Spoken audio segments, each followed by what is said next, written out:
Okay. Good evening, everybody, and welcome to the Tactical Devils. I don't know what happened with the intro; it just suddenly stopped. Sorry if I keep you waiting. We are 10 minutes late, but we had a chat, Stu and I, and planning ahead. We have 2 weeks now without games, so we have to create content for you guys watching. We just tuned in 7 people watching at the moment. It's gone up to 10.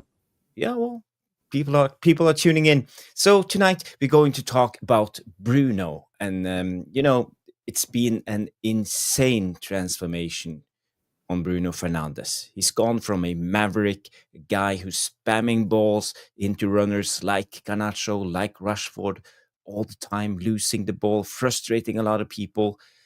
It's positionally indisciplined. Now we see a whole different part. We see the Regista part of Bruno, a deep lying playmaker type, good on the ball, cautious in possession, and he still have the same output when it comes to goals and assists. So it's quite incredible. And now I know more. We made a show a couple of weeks ago about I think it was 3 weeks ago about Bruno, and I asked the question if he was able to play in this deep lying playmaker role. I was a little bit skeptic, but now I have more. I'm more info. I know more about it. So this is what I got so far. So Stu, tell me your view on Bruno and this transformation we have seen. Well, first of all, good evening, Devilish Tacticos. Neil Driscoll's in the house. Great to see Danny B, J United, of course, and Unicorn Skies in. Please, everybody who's watching on Twitter, just go across and hit that like button. Jarvis puts a lot of time, effort behind the scenes that you don't know, and not even I know occasionally, to make sure that we're on your screens on a regular basis. But he does a lot of work. So anything you could do to repay that would be absolutely brilliant. Interesting, this Bruno transformation. I know Neil Driscoll will be loving hearing you praise Bruno, which is brilliant, really. And Neil's always been a staunch supporter of Bruno, and you can see why in his current performances. What I find massively interesting, and I've always thought this actually about professional footballers at the elite level, is why it takes time to adapt to a certain position when really throughout their careers, when they started playing the game, they would have learned to adapt to different positions, because you start off with a position in mind that you would like to play, which is normally striker. Everybody wants to be a striker. But then you kind of realise, well, I'm not very good in front of goal. can't really head the ball, can't finish. I might have to look at somewhere around the pitch where I'm better suited. And everybody thought, including myself, that Bruno was better suited as an 8. We saw it in his sporting days. We saw it in the early days of Manchester United, his creativity. His short game at the very beginning was superb. But then as managers came and went, his form kind of came and went at the same time. Managers were asking different things from him, and he became a confused player. He became this enigma, this maverick. I'll go and do what I want in the game, rather than what I'm told to do. And to an extent, he was given that license to do that. He was given the opportunity to do that. The players around him wanted him to do that and respected what he was doing. But I think that came at great cost to his own single performances over a period of time. And there are certain aspects of the fan base that kind of lost patience with him, but there were certain aspects of the fan base, Neil being one, who has 100% faith in him. And to be fair to everybody, Neil and that side of the fan base who really supported and stuck by him and said to me and you want to open your eyes, lads, you don't know what you're watching. Kudos. Absolutely kudos. Stuff. Because he's right. Man United fan. He's right. He's right. And football fans, we're very, very fickle. We love a player that's brilliant 1 minute, and we hate a player that's rubbish the next minute. Andre Nana has gone from this kind of useless to good to useless spectrum. De Gea had the same thing, Lingard. We've all had this. And so, I've got to take my cap off and hats off to the people who really supported Bruno through thick and thin and never wavered. And to be honest, I don't want to blow any kind of trumpet because I'm not like that, guys. But my support for Harry Maguire was never I didn't care. I was staunch with Harry Maguire all the time. I was. And so I'm going to, put a bit of humility on this and say the guys who told us to wake up and look at Bruno properly are absolutely right. What you're seeing now is the same Bruno in as much as he's desperate to be a part of the game, desperate to be the playmaker, desperate to be the winner. But he's so much more considered recently. He's so much more measured in what he does. If it's a 30-yard ball, it's a measured 30-yard ball. It's not a hit and hope. It's not a Hail Mary that he was doing a few weeks ago. It's more of a measured, controlled passage of play. But his willingness to put a tackle in, his willingness to work hard, his willingness to score goals is right at this point in time has been the difference between us coming out of this real slumber that we've been in, and Amorim's ability to put I'm not going to say put his arm around, because I don't like managers to put their arm around players, as you well know. That's me. I'm just different. I don't like that. But he's found something within Bruno. He's found something within Casemiro.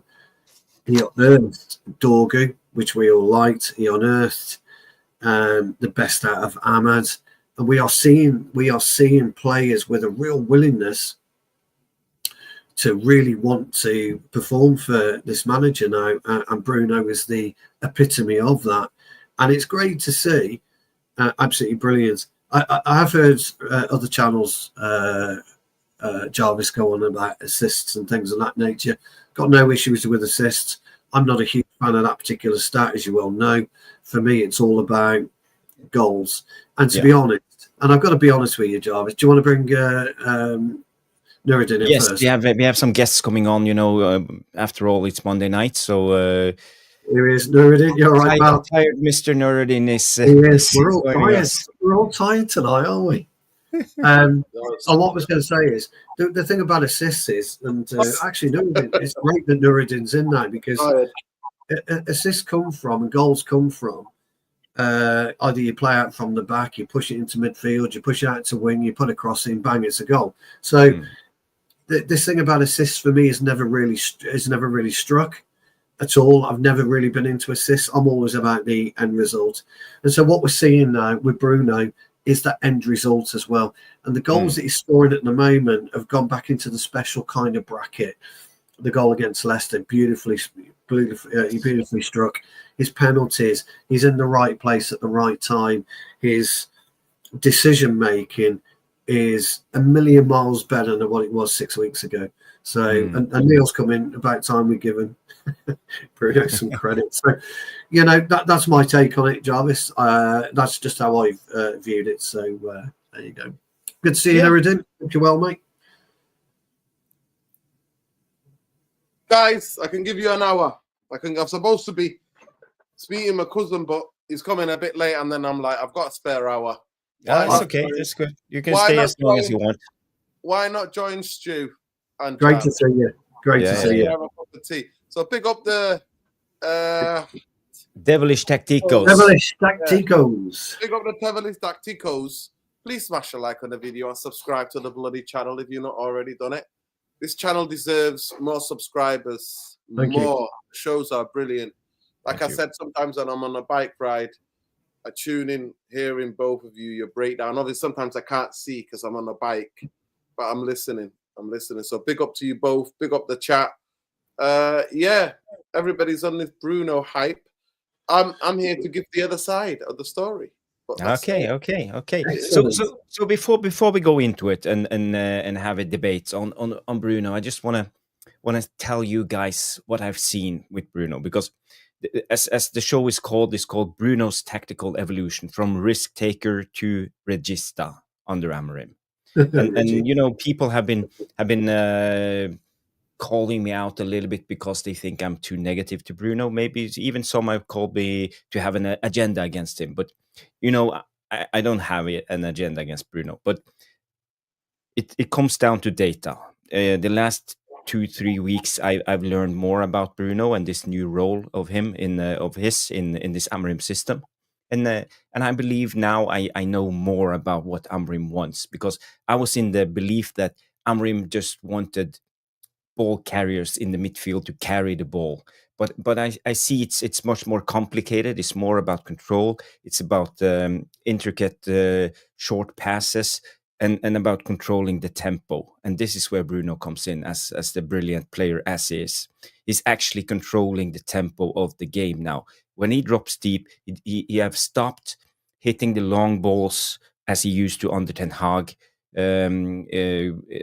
Like rushed passes into our runners, Garnacho and Rashford. Now he plays intricate passes. He play from one side to the other side, and you know, his creative side doesn't come to show for later up the pitch. So he's actually driving the ball forward with intricate passes and keeping possession, and he's keeping the tempo. Sometimes he stop. You see now a lot of the time Bruno runs around like this. It's about because he wants to set the tempo. And also when we criticize him for being too positionally indisciplined, now when he plays in this playmaker role, the regista role, he's allowed to roam. And he always is the connector. He's connecting plays. So for me, I'm getting more and more impressed by what I see with Bruno. You know, I love players like let's say Luka Modric. I had that issue last night, didn't I, Jarvis? When they said, "You just see me play for the goalkeeper," my brain just went blank. Nuradin, you should have seen me, my face and my brain. Luka Modric, Pirlo, Vitinha, like playmakers, and Bruno is more and more like this in this team, and he also arrives late into the box. Jarvis, quick question on that one then, right? You just mentioned Luka Modric. Are we seeing a different type of Casemiro because we're seeing a different type of Bruno? And my question has merit because I'm looking at the Casemiro-Modric relationship at Real Madrid. So you've just likened, not likened, but you've mentioned a similarity between Bruno's current play to that of Modric. Is that easing Casemiro, do you think, as well, because he understands that type of player? I think it's easier because now we play with a different tempo. Under Ten Hag, we played with the gung ho tempo all the time, and Casemiro couldn't cope. You know, the ball back and forward. Now, as I say, Bruno set the tempo. He drops down and he passes the ball, intricate passing, and we drive the ball forward in the right tempo. And it also makes us set this shape, the 3-2-5 formation, so we get the wing backs up in position. And when Bruno receives the ball in the midfield again, he usually uses the wing backs or the number 10s, and we attack on the flanks. And Bruno arrives late into the box, and he has scored a lot of goals on cutbacks and low crosses into the box. Yeah. And this is how we create our play. So now I see a clear style under this Amorim system, and Bruno is the heart of this play at the moment. I don't know if this is the end game for Amorim, but what I see right now is Bruno is actually doing really well. So that's my case. Who want to go first? Nuradin, maybe. The guest. Yeah, big up. Listen, I will say that, like I said to you, the best in the 4 years that he's been here, or the 5 years that he's been here, the best I've seen Bruno play was at Anfield. It was at Anfield, and I did 100% believe the system helped. Having the wing backs helped tremendously because we always had an outlet. when he got congested, because Liverpool play very congested. They tried to dominate the midfield and they couldn't cope with us. And on that, and he has shown it in previously. I'll never forget a game under Ten Hag. Casemiro was suspended or whatever. We played Everton at home. This was not last season, second season or the first season of Ten Hag. Old Trafford, I think we beat them 4 or 5 or whatever. Everton came to Old Trafford. It was a sunny day, I remember. They played a very high line. And Bruno played in the midfield as a number 8. And he kept it short, simple, getting it back, getting it short. And then he just thinking it into the space for people to run onto. Bruno can do this. My only concern about this, I'm not going to argue a lot of the things what you said. What I'm going to argue is this data sample is this. I need a data sample to be this. Okay. For me to have concrete to go, this is where we're at. Now, next month, we got Forest on the Tuesday night. Then we play Man City on the Sunday. Derby. Then we have Leon on the Thursday. Then we have Newcastle away on the Sunday. Then we come back with Leon. Then we have Wolves on the Sunday. Then we play Bournemouth on the other Sunday. So there's 6 games. There's 6 exams. Six exams for Manchester United's captain, Mr. Manchester United now, as people are making him out to be, saying he's a great. I mean, people saying he's a legend. I mean, I felt like I'm fasting, and I felt like I was gonna vomit when I heard people talking about saying how much of a legend. I'm like, wow, that's how the FIFA generation have watered down what it is to be a legend of a football club. Bruno Fernandes is a good player. He's a good player. And on his day, he's a good match winner. He's a fantastic match winner. But this idea that he's a legend or even a great, he's not even a United great, forget a legend. I need to see more of this, and I need to see more of the sample.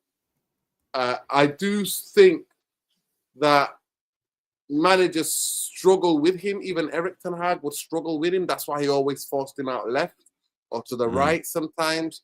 They never wanted him really in the middle, because I think players to play in midfield, you need to keep the ball to a touch, and not hoofing the ball at times.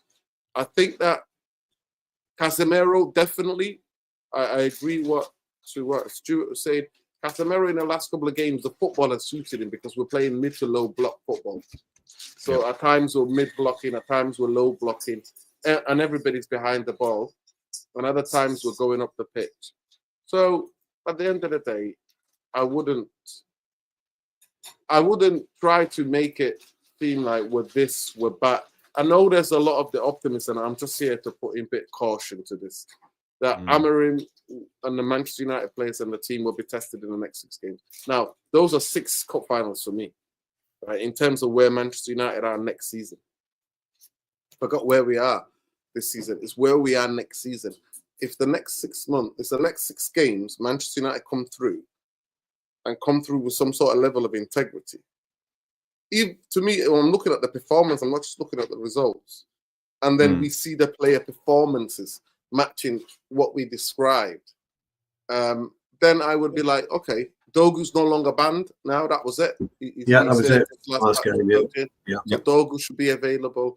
I still think the team, even though I'm not taking to it because it's Leicester, of course, you can only beat what's put in front of you.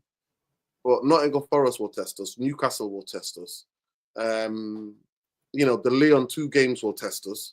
City Derby obviously will test us. Bournemouth, they usually slap us. They will test us. You know what I mean? And Wolverhampton will give us a game. You know what I mean? Like they did. We got a draw, didn't we? The other time we got a draw, but it was not going to be an easy games, majority of them. And I think we learn a lot more. And I almost feel like, yes, Bruno's on form at this moment in time. For 18 months, for me, he did effing nothing. For a long time, for almost 16 to 14 months, he did effing nothing from last season. And all he was doing, he's literally was contributing to how bad we are because of how indisciplined he is, How many times on the United Via Therapy or in Straight Jacket podcast or whatever, or even here, I talked about Bruno. For me, he will be one of the most frustrating players to play with because the indiscipline, positional discipline, will frustrate the hell out of me. You know, in football, the way I was coached, that you're in a zone. Yes, you have to move along with the game. You have to react to the game because you're on a football pitch. But you have to know where your zone is. You have to know where your area is. And I see that he's no longer the trigger for the press. Definitely Casemiro's more playing, spreading. And he's the only one, actually, when Casemiro plays, who's keeping that central position. He's the one that is making sure that he's always in the center of that, just in front of the back three.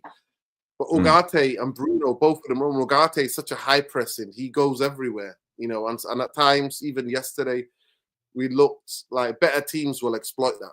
If we do that with Lyon, if we do that with Newcastle, if they get on the other side of our two midfielders with a 40, 50, nearly 30 yards of space between the players who are on the ball running to our defense, we could be in trouble. But yeah, at this moment in time, Bruno, he is. And for me, the only thing I would say to the FIFA generation, and by the way, the Bruno Player FC tribe, stop being so sensitive.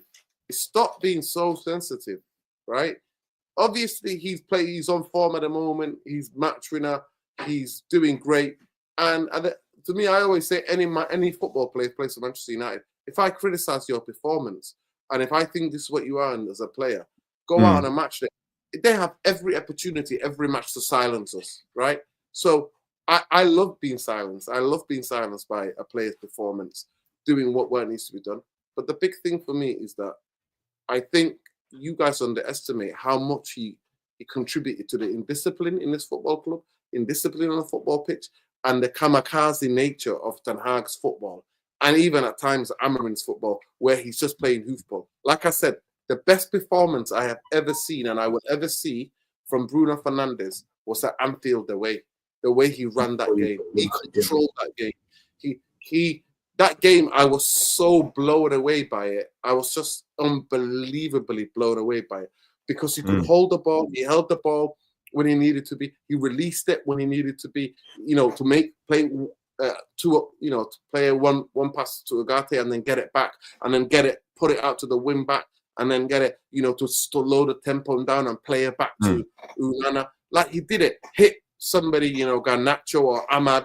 You know what I mean? The tempo that he had, no rushing, putting his body so he was getting the free kicks. Like everything he did, to me, that's the greatest performance I've seen from him in terms of being precision and discipline, in terms of looking after the ball. And they were the two biggest things.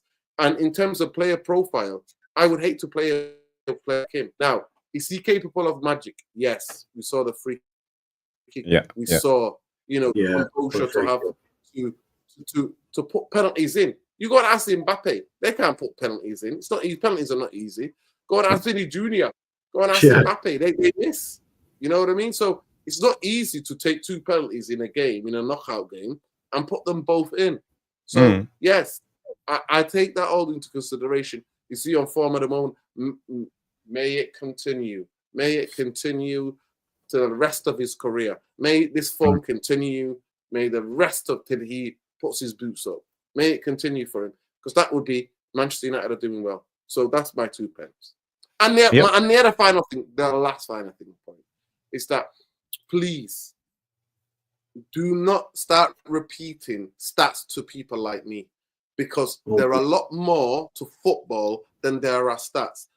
For example, let me give you a quick sample. If you tell to me, I'm going to give you Bruno or Odegaard, I'll take Odegaard 9 out of 10. Do you know why I would take Odegaard? Odegaard, if you see where the Arsenal play, Odegaard goes so deep to receive the ball from the two centre-backs because of his intelligence and professional play. He sees the full picture. He helps Arsenal to get out of the first phase. Then he goes into the second phase. And then he makes sure he takes a position in the third phase, right? Stats don't show that.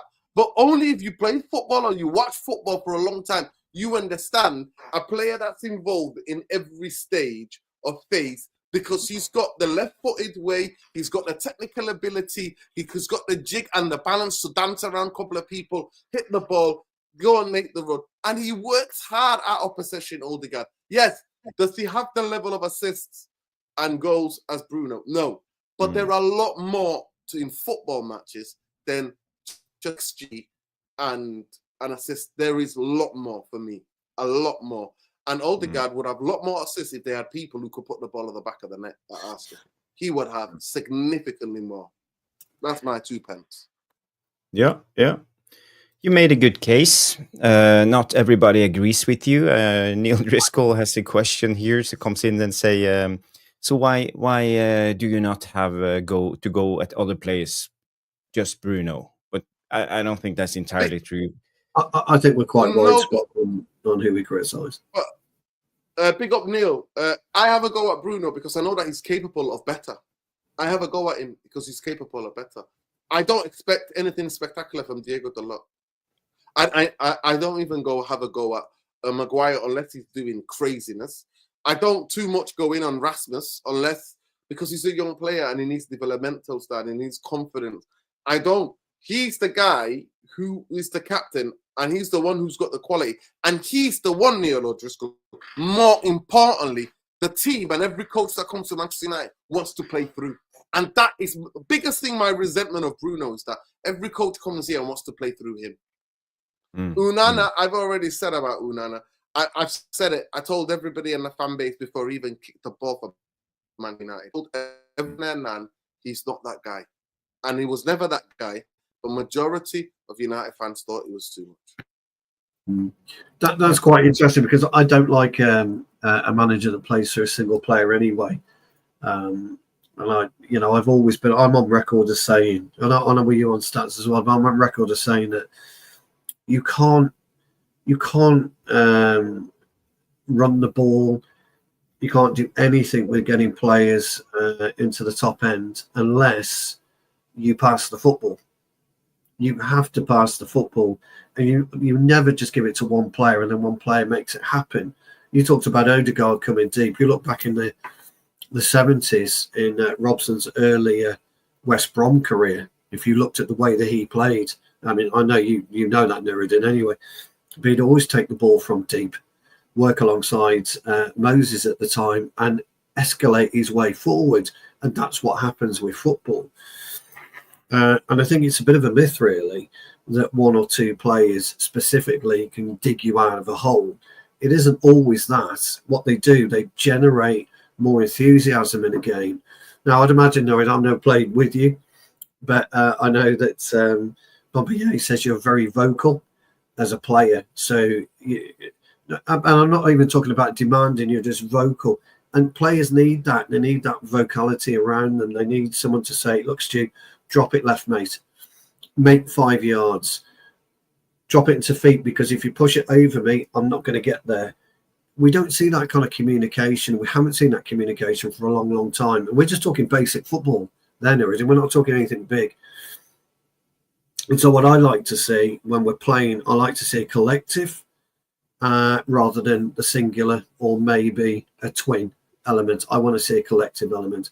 And that's how you win football matches. Now, people who saw Newcastle yesterday, they won with the collective. I know Isak has come away with all the praise, etc., etc., etc. But the ball doesn't get up to Isak if it doesn't get rolled into Dan Burn, doesn't get put into Tonali, to Guimaraes, out to Livramento, then with the crossing. There's 5, maybe 6 elements to a single play before you even get anywhere near putting a crossing for the goal. So that's where I'm at with it. I like where, like I said to the guys before, I like where Bruno is at this current state, and he's only been there for that 6 weeks. I was hugely critical of him, but at the minute I've got to doff my cap and say, look, he's where it matters right now. He's delivering, and we need him to keep delivering. We need players to keep delivering. Yeah. We need players to want to deliver, but what I'd like to see is players in and around him, and it's a good question by the guys, step up. I want to see other players step up. want to see Garnacho step up. I want to see Ugarte step up again. He's dropped off, whether he's injured or not. He's dropped off. I want to see him step up again. I think Casemiro has stepped up. I know there's a couple of comments saying that he's stepped up since he's had this criticism from Sir Jim Ratcliffe. I'm not so sure. I think a different style of play in terms of Bruno dropping deep is helping him. We missed, I think we'll all admit, we missed Dorgu. Dorgu's made a huge difference to our productivity and our output since he's been playing. So, and Delict's made a big difference in our productivity and our output since he's been playing.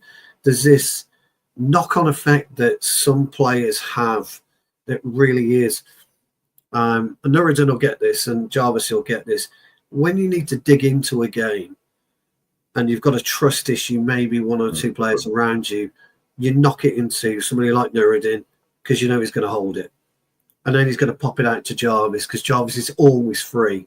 And you know you can move yourself in and around, maneuver yourself out of problems within a game period. We're seeing that now with Delict. Anana's not so nervy. Now Delict is settled. And it is this complete knock-on effect. We have got problems. We know who our problems are, but we're just getting better and better and better. But we're not clawing our way out of this hole with big strides. We're clawing our way out slowly. And I absolutely agree with you, Nuradin. 100%, fella. I really do. We could shape the top four over the next 3 weeks, 4 weeks of games, of game time. We beat Forest, we beat City, we beat Newcastle. The whole top four changes. The dynamic of the top four changes. We lose to those top four. I didn't think we'd finish any more than 11th. Then we're just going to be in real trouble again. We're going to be, backwards and forwards. So we need then not just Bruno, not just Dorgu, not just Garnacho. And Garnacho has improved steadily. I think GJ Superfly guy has come in and said he always wanted Garnacho on the right. Forgive me if it wasn't your comment, GJ Superfly guy, but I did see that comment. If that is the case, then we are seeing a difference with Garnacho. Garnacho's more measured when he's receiving the ball. He's thinking about it when he's receiving the ball. He's using his brain, his eyes and his ears. And that's what's starting to happen around the team. But I just want all of us as a collective now to push forward and not rely on. Because, again, Jarvis and Nuradin, you played the game, the frustration element balls into you when you're pushing a simple 5-6 yard pass and the guy doesn't know what to do with it and he panics and you'll say, fucking hell, give me back then. And I won't use you now for the next 10 minutes. So you start playing left side all the time when you've lost your right side outlet. And that's what we were suffering with in the first part of the season. And we're not suffering from that at this point in time. So I'm just hoping, really, really hoping that we can kick on now and start playing football as football should be played. That's my take on it, Jarvis. Yeah, you make a good case too, but I just want to say hi to everybody. I see Wizard tuning in, Danny B, JM42, Ifyok coming with a lot of good comments. We even have Cass in the house. Big up, Cass. Good to see you. Big up, Cass. Big up. Cass, if you want to come on, tell me. I'll send you the link. Ben is here coming in and say hit those likes, people. So we need those likes. I don't know how many we are on it. We were on Happy St. Patrick's Day to all the Irish people out there. Happy St. Patrick's Day, man. Yes. To all my Irish people worldwide. Big up to them. Love. Yeah, I just wanted to say when it comes to this, it's a tactical shift with Bruno as a regista. It's not just about Bruno; it's about Amorim's instructions. And I think it's overlooked because I think Amorim has adapted a little bit. We have talked about Amorim as this manager who doesn't know how to adapt. He has one style and one style only. And I don't think so. I think he has adapted quite a lot. We know that he adapted with Casemiro, and I think he has adapted with Bruno because he wants ball carriers. And this is not Bruno's game. He's not a ball carrier. He's not a dribbler. He doesn't know how to receive the ball with his back against the goal. It's not his strong side. So Amorim has adapted. He moved Bruno down in the 8, so he has to play in front of him. and Bruno now he facilitates 1-2 combination to progress the ball through the midfield, not carrying it himself. So I think Amorim has done a lot to make this team tick. And my question to you guys is: do you think this is Amorim's style going forward, or do you think he will adapt when he gets the right players in place? It's an interesting one, and your observations are right about Bruno not carrying the ball so much, and he is trying to extricate himself out of possession sometimes when he's got 2 or 3 players around him. So he's moving the small passes in and out, and he's taking them, he's receiving them. I think what we're seeing is a much better, clear structure. I don't think he's adapting too much away from his 3-4-3. That remains the same. But I've always said in a game of football, and I will be 100% consistent with this, systems go out the fucking window 9 out of 10 times during a match. They just do. And it can happen at the blink of an eye. It really can. And again, Jarvis, you could be playing right back, right? And, you could be playing right back. I've just laid a nice little simple ball into you. You would look for Nuradin normally.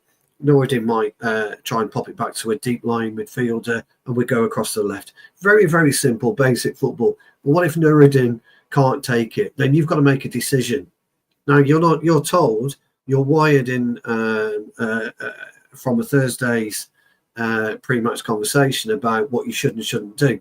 But then you've got to make a decision. If you play it into Nuradin loses it, not for any fault of his own, but he loses it. Transition comes in. So you've then got to make this decision. And off you pop down the right wing, and you manage to get round 1, you manage to get round 2. All of a sudden you lose the ball. Nuradin's got to look to think, I need to get in at right back. That was never happening at Old Trafford. You look at any of our team, that was never happening. Garnacho wasn't doing that. And I'm using a very crude analysis there. But that takes Nuradin completely out of the 4 in the middle to cover you at the back. And that's what happens in football. So Nuradin's completely out of position, and the whole system has gone. It's collapsed for that period of time. And that's what happens in football. So we do talk about a 3-4-3, 3-5-2, whatever, but ultimately it goes, and then you've got to kind of reassess where you are. And what happens is Nuradin will stay put for the time being. He'll make that position his own. He'll sacrifice the middle part till you get back, and then he'll still stay there for another minute or two until it gets sorted, until you can understand where you all are, and then you'll reaffirm back to the so-called system. And that's why I'm not a fan of systems. And people always say to me, style of play, and you guys know and not system, it's about structure and balance. But again, structure and balance. But if Nuradin doesn't cover you, Jarvis, there is no balance, there is no structure. But he's got to make that decision himself, or I've got to make that decision to cover you and drag Nuradin deeper, or drag Agati into the 3, and I push across. Like, we have to make that decision on the pitch. Amorim can't tell you to do that. He can't make that decision. We need players who've got the brain power to understand what's happening in the game and deal with it immediately. And United weren't having that. What you're talking about now, Joe, is a difference. We are seeing that. I'm noticing that a lot more.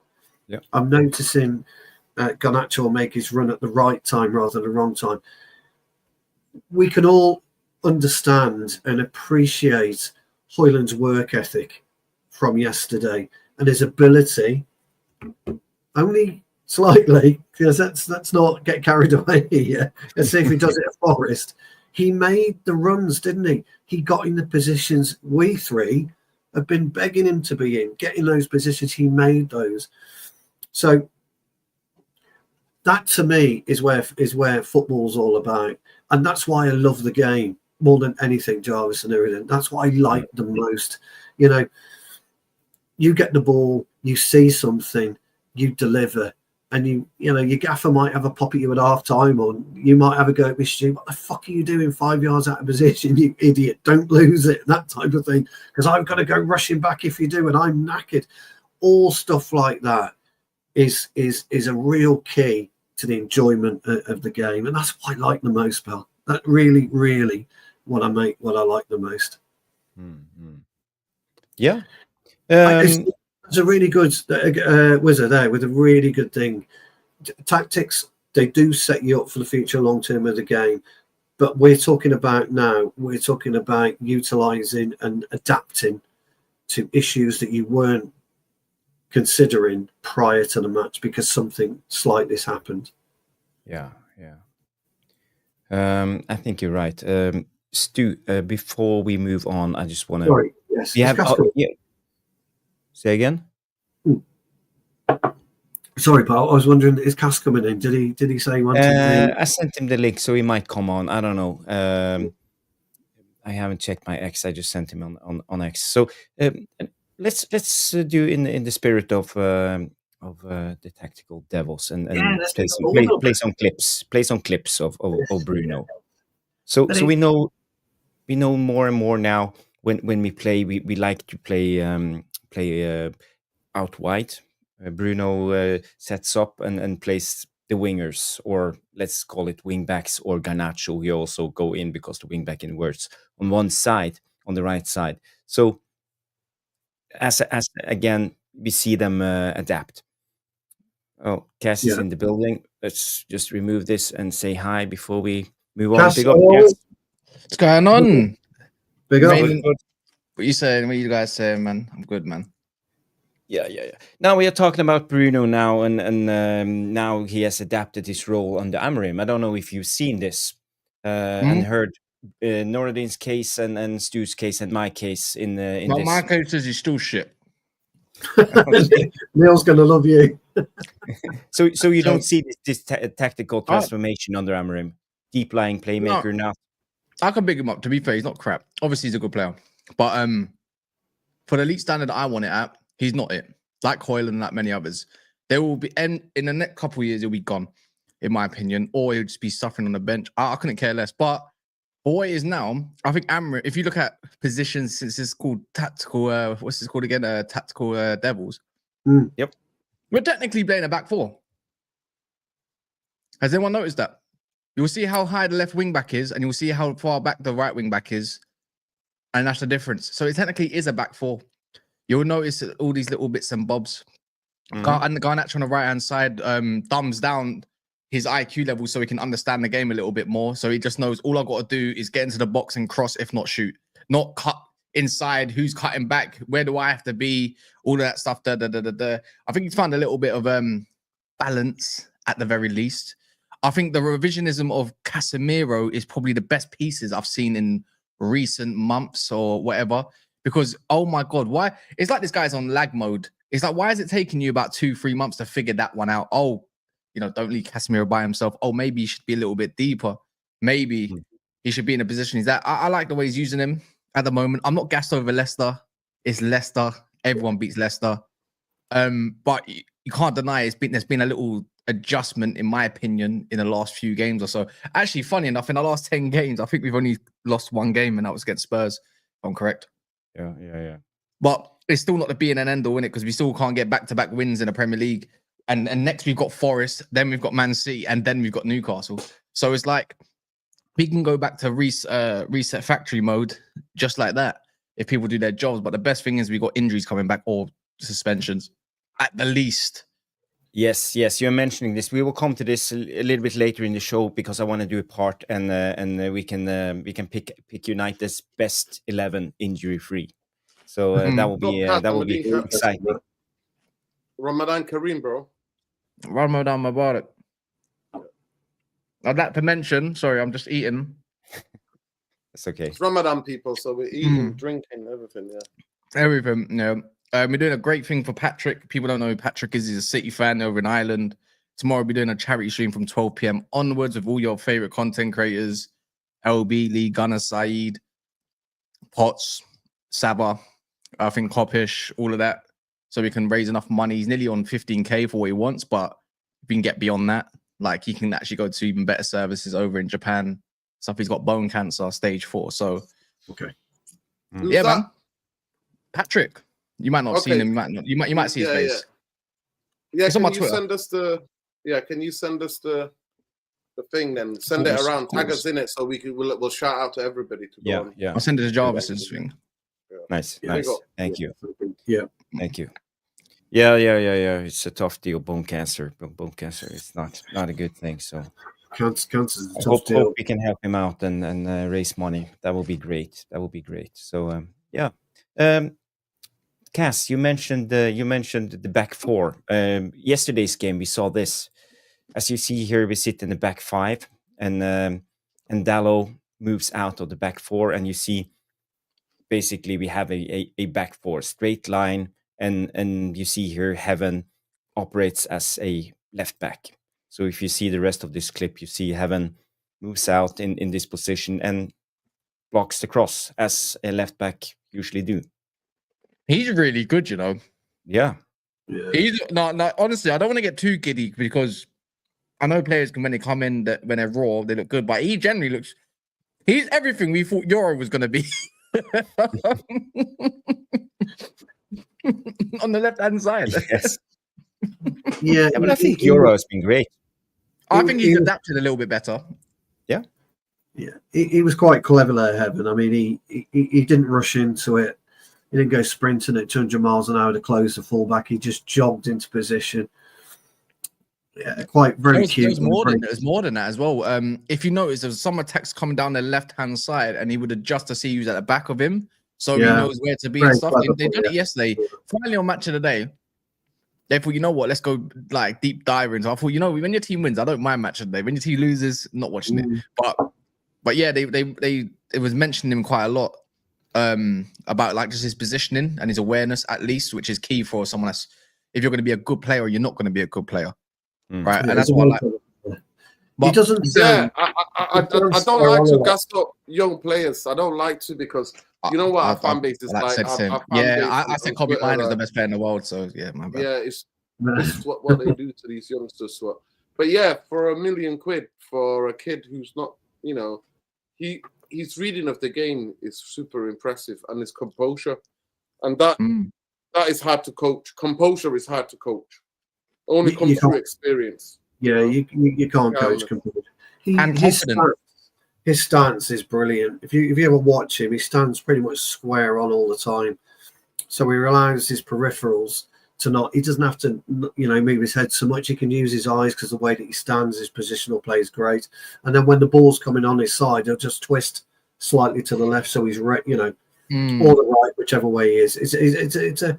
You're quite right, actually, Nuradin. You can't coach calmness in a football match. You can't do it. You've got to be able to have it within you. So when the ball comes into your zone, you don't panic.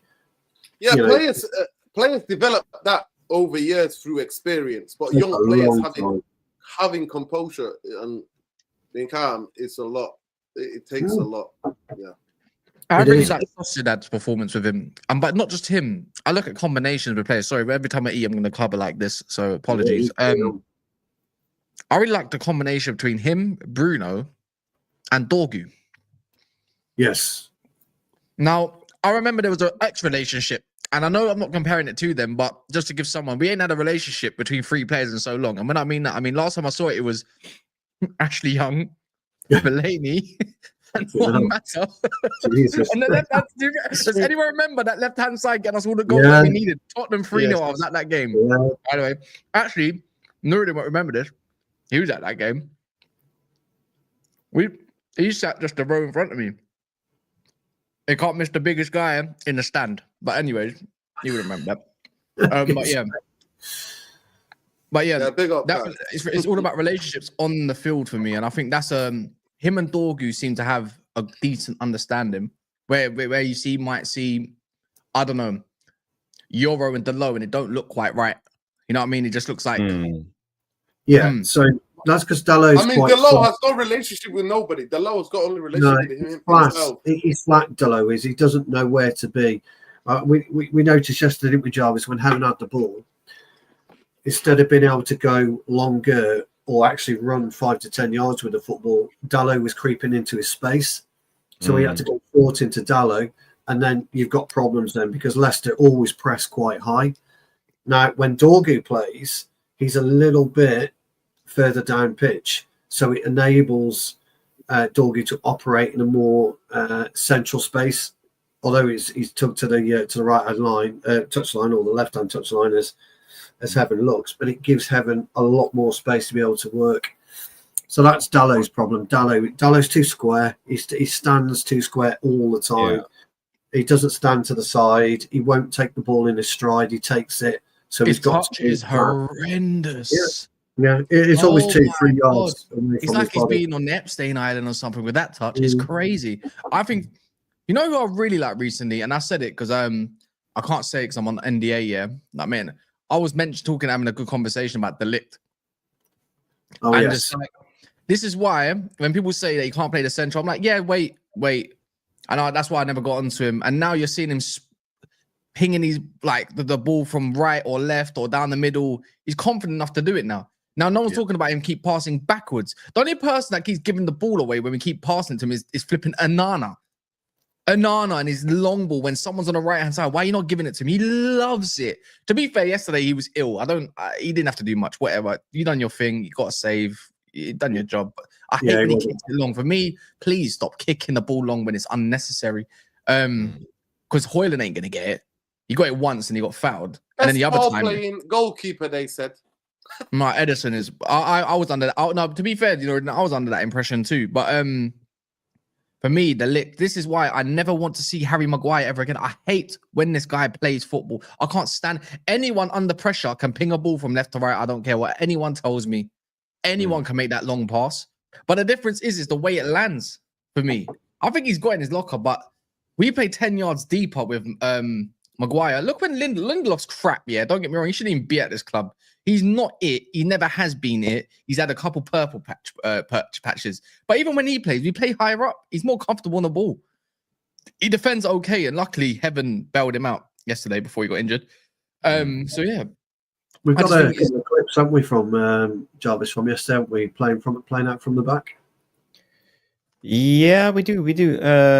Which one? The one when Heaven inverted inside? Or... Yeah, show that one. Yeah, because that's a really good one because that was where De Ligt was forced way wide, wasn't it? Wide out time. Yeah. Let's bring it up. So you have this one. Let's go again. So we haven't just received the ball from Onana in this instance, and what Amorim wants us to do, he wants us to play centrally. We don't want to use the wing back. He's the decoy in every situation when we play out from the back. Can I ask you a question quickly before you get into this as well? Yeah. Does he like to use wing backs in build up? Yes or no? Well, as decoys. But they are like the last option. If there's no other option, you use the wing back. But usually he just want to use them as the decoy because it spreads out the play and it limits the press play from the opposition. But yesterday we saw Lindelof going inverted into the central midfield beside. So we have to rely on Onana in these occasions to play as the third centre back, but Onana is too passive. I don't know. Yesterday he was ill, but he doesn't seek the ball. I want him to be more active in situations like this. So you see here, he receives the ball, and this is what Amorim wants to do. He wants the centre backs to I don't know what did I call it to shift inside and then bring the ball forward. But he doesn't know what to do with it in this instance because we have Lindelof and Ugarte, and then they didn't expect Heaven to do this, basically, because he played every time he received the ball from Onana, he played Dalot. But now he did what Amorim wants him to do. So it ended up with him playing to De Ligt. And in this instance... They're hiding. Look at Ugarte, he's hiding. It's what Scott McTominay does, he's hiding. Why are you hiding? Yes, that's right, Cass, 100%. But in this instance... We don't have any other options. We should just play Onana and do it all over again, but we don't. We play the wing back, and they trap us. You see that 3 players trapping him. Lovely play. Should have gave it to Bruno, man. Yeah, lovely play, that. Yeah, but it's a beautiful block here from Heaven, and again. Oh, that come with his hand, isn't it? Almost, but I think he hit his chest first. So yeah. Yeah, we don't want to report that one to PGMOL. Well, speaking of PGMOL, did you see the one on Xerxes yesterday when they got flipped over by Pass? Oh, by the way, I'll give you the best scenario for that. Harry Kane done that to defenders every single time and never got killed for it. Yeah, we were speaking about that, weren't we, yesterday? By the way, that's not allowed in football, but apparently it is now. So it shouldn't be allowed. It's you could kill somebody doing that quite easily. Break their back, slip their slip disc, anything. It's horrible challenge. Is Heaven okay? Is Heaven okay? Like, is he? Because I heard he was walking normally with a boot outside. It's just a precaution. He might just have a sore, swollen foot. Yeah, I don't know. I've not heard it. Have you heard anything, Nuradin, today? No, just obviously it's going to be a scan, and if he's twisted his ankle, it's about how much. Is it second grade? Is it third grade? If it's third grade, it's 3 months in it. Second grade, 3 to 6 weeks. It depends. I mean, they won't be able to scan when he went down, it felt like he was the fibia. Maybe the player crunched him on his fibia, but I reckon it's fault. But they didn't want to show it again, so. I reckon it's one of those ones. Have you ever rolled your ankle, even for your own self? When you rolled your ankle, it looks disgusting. Yeah, the fact that he was walking without crutches, without support at all, whatsoever, when he's come out with a protective boot, walking normally like how everyone else does. That's what Andy Mitten said. That tells me it can't be that bad, because if you're a fracture, you're limping. They didn't even say he was limping. He was just walking normally. You're not going to know the intent until you have the scan. If it's a grade 3, let me give you an example. A little bit. Euro pre-season, he still had to limp. Like, don't get me wrong. When he come out the pitch, he was on the crutches, and he also had extra support because he could have moved that foot when every time he put pressure on it, it was going and da da da da da. If it was in the ankle now, because that's what I think it was for. As you said as well, you're limping or you're having crutches. The club wouldn't even allow you to walk on that, in my opinion, until you have your scans. That's what makes me think it could have just been a really, really sore one, or it could be a small fracture, to be fair. Yeah, I'll be interested to see. I mean, they won't be able to scan him tomorrow anyway.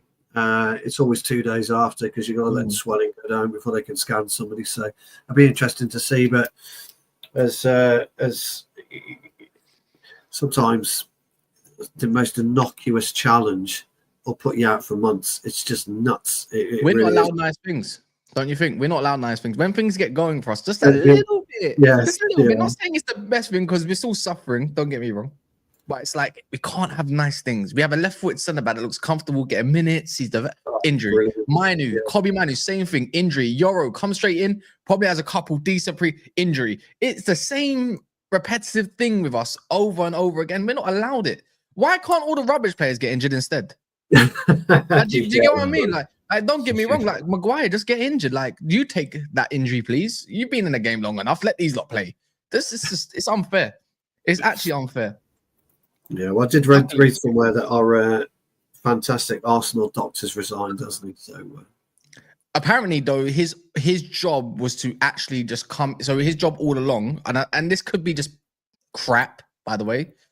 His whole thing was just to revamp the whole physio thing, and that was literally his job only. And he's done his job now, and he's moving on.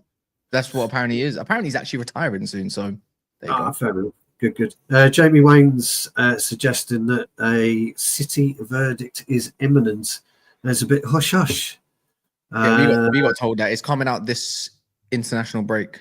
Yeah, Sky Sports not allowed to even comment on it, apparently. So very, very, very interesting to see what's going to be happening with that.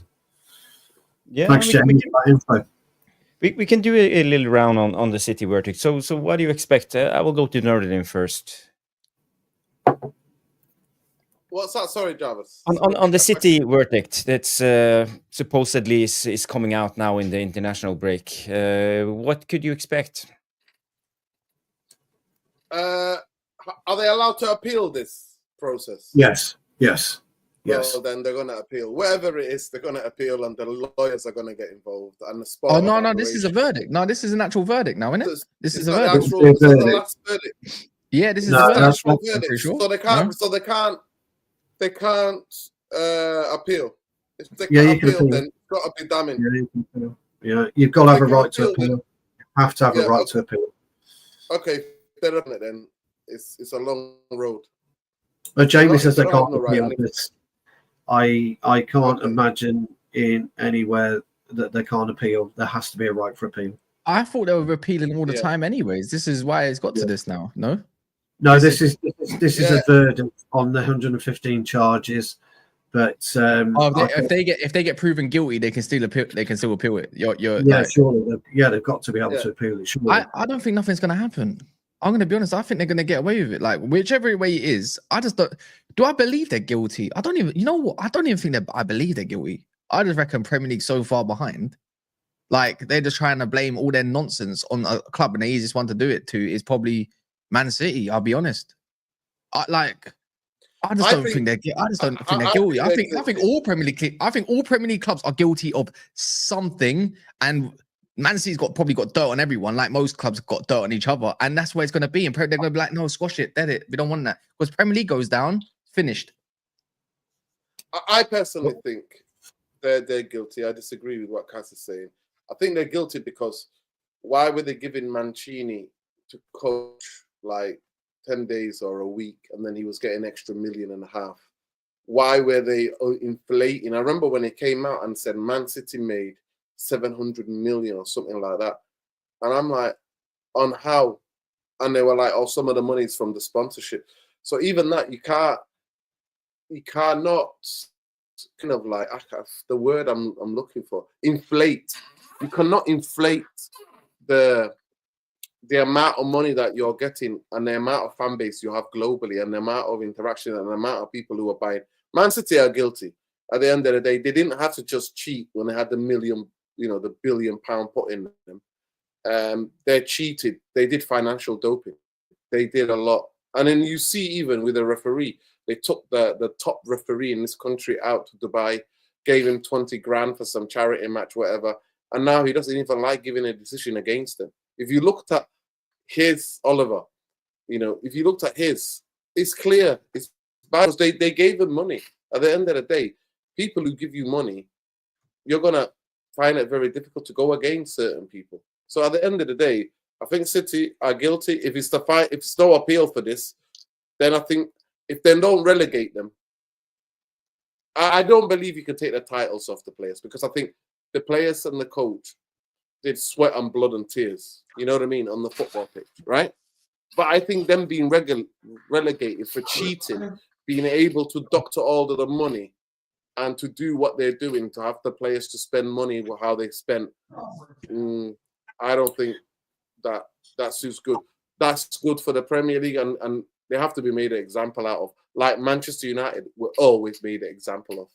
Remember, Rio Ferdinand, they could have tested him on that day. On that day, he could have got the test, and they would have found out they had no drugs in his system, but they didn't want to do it. They evicted him for a season because of the technicality that he's available in the minute, in the hour where he was said he was available. That is the bit that, Cantona. Yes, the guy was some racist prick who ran down so many stairs to confront Cantona. Yes, Cantona should have been understood for what it is. You know what I mean? Fans can't run down and to try to go and abuse players, and the player lost his thing. They banned him for a year. So at the end of the day, I think Manchester City have done what they have done, and they've done it knowingly. And big up to the lad who exposed it. If most of you don't know, he was a Portuguese hacker. Yeah. Yeah, he was a Portuguese hacker. Yeah, Pinto. Yeah. He basically, what he realized, he was like, he's a football fan as well. He was basically saying, look at all these. So he hacked Real Madrid, he hacked Jose Mourinho, he hacked Cristiano Ronaldo, and he said a lot of them are not paying their taxes. That's all he wanted. He was looking at just to say, to expose football clubs to go, look, you're making all this money, players are getting paid all this money, and coaches are getting paid all these millions, but you are not taxing them fair and square. Then he came across the City files, and then he was like, whoa. I mean, I remember reading them the first time. It was the Bild. I think it was the Spiegel. I think it was the Spiegel. Spiegel in Germany, yeah. And that's where, the City stuff. And then what did City do to UEFA? they had that two-year basically. They can't charge you for the same thing. So they waited it out for 2 years. They kept their lawyers to take it out and held on for 2 years. And then magically, like, can you imagine if you're not guilty? If somebody accuses any of us of something, but then we've got 10 million around spare, like, to pay for something that we're not guilty of. How does that work? So City, to me, are guilty as charged, and they paid 10 million to UEFA for what they did, for the financial doping and what they did in the technicalities. Now, what they did, let me just say this, is, it's seen as immoral, but in football terms, because it's actually what they did, there's impacts the results on a football pitch, the players you buy, and all of that, what is allowing you to do, then it's cheating. That's my case. So I hope they get punished. Relegation to League One, for me, that suffices. That makes sure nobody will ever do what they've done. And I think they need to be made example out of. Do you reckon that their titles get stripped? No, like I said, I don't believe you should be stripped of the titles, like I said, because those players, they might have been bought by money they cheated with, but I'm not taking it away from Pep Guardiola. Hear me out, like players. Lance, his name Lance Armstrong, whatever, he got taken. He got titles taken away. People get titles stripped away all the time. I want my extra 2 Premier Leagues. I want mine. Yeah. What? So, actually, no. What else have they beat us in the FA Cup final? I'll take that one too. Is there any other things? You know what? I think there's a couple semi-finals we didn't get to because of that. Because of Fulham was being shit. But yeah, I'll take those. Oh, then again, would I want? Oh, that means Liverpool could. No, you know what? Forget it. I disagree. Yeah, I'd rather not. My take on it is very simplistic, really, and it's this: if you are the lawyers of the Premier League and you've signed off on this 115 charges and they get away with it, then you may as well just fold your business.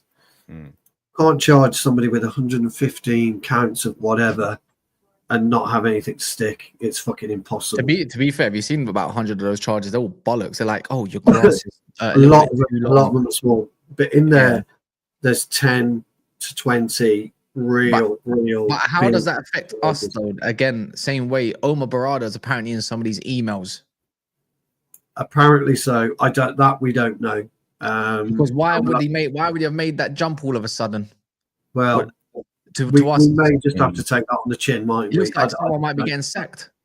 I don't know, but I'm with Nuradin on this.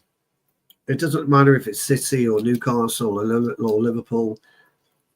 The club needs an example made of them. How they do that, I don't know. Finding them is a waste of time. I think transfer ban. Well, I think there's a transfer ban. I think they already know there's a transfer ban. Do you reckon this is why the heart, like some say, why is Haaland getting this bumper contract for like 10 years? I think they already know that. Yeah. Why are they buying these young players all of a sudden so quickly? I say transfer ban them. 2 years, 3 years. I think that's what could have been coming. But for me, I don't believe in stripping the titles. I genuinely don't, because you want to win it. You want to win it fair and square in it on the pitch. Yeah, don't forget. But the people of the pitch, they're the ones who were doing all the financial doping and who've cheated. Don't forget who are inflated Man City's appeal. Yeah, don't forget that La Liga have gone after City in the European Court just recently. Yeah. But they got away with it on what is it again? That was on the UEFA side. They got, the Spanish Liga were bringing potentially a class action against them as well. Tebas, or whatever his name is, he's been after them for years, hasn't he? He's been banging the drum for years about competition law in Europe. And at the time, so that'll be interesting to see how that transpires. There's a lot going on. City have got big problems. But I actually agree with Cass, by the way. I think Cass is right. There's no club whatsoever beyond reproach. And I think every club, if you were to delve into it, there's been some dodgy fucking brown paper bag, under the counter money paid, and whether it was traceable or not. But that's why Todd B said, yeah, look, we got all of this. Take it. This is what the club's been doing in terms of Chelsea, and then they got their what happened, innit? So I don't know. I mean, they could be in a world of trouble, Chelsea themselves, couldn't they? You know, PSR, Arsenal, PSR. They're fine. They're fine. They're fine. Trust me. Are They're one of the kids they've sold that Mm. are under that like. Yeah.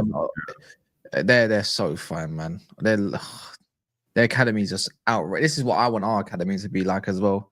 We've got so many wonder kids or kids that are really good or great potentials. They should be going for 20, 10 millions and all this stuff. Like they can't all make it at United. The issue is we're so sentimental as a fan base, like most other fan base, but I think there's a little bit more of a family feel at United than most other clubs, I'll be real. Even though we all fight, but that's what families do. You know, we all want these academy kids to thrive at United, but not all of them can stay. I love Shea Lacey from what I can see, but this guy keeps getting injured all the time. Yeah. You know what I mean? Yeah, he's injury prone, isn't he? Yeah. It's a shame. You know, you got all these young up and coming talents. They're winning as well. That's the thing. So why can't you shift them? If you shifted Campbell Wilder for 9 million, someone else should be going for a bit more than that. Mm-hmm. Probably you got also.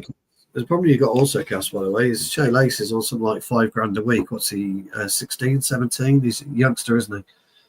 Yeah, he's a top 17, I believe. He's a brilliant player. He sees out his contract.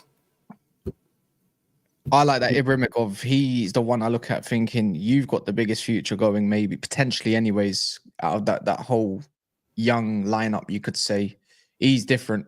I think his family's different. It kind of gives me the Harlem feel. Like you're all athletes, your brother's in UFC, you're like an Olympian, you're the footballer. Do you get it? So it's just, I think he's a wicked player. Anyways, both foot. The biggest talent to come out is the 14-year-old JJ. Everybody's after him. JJ. Oh, I see that. Kid.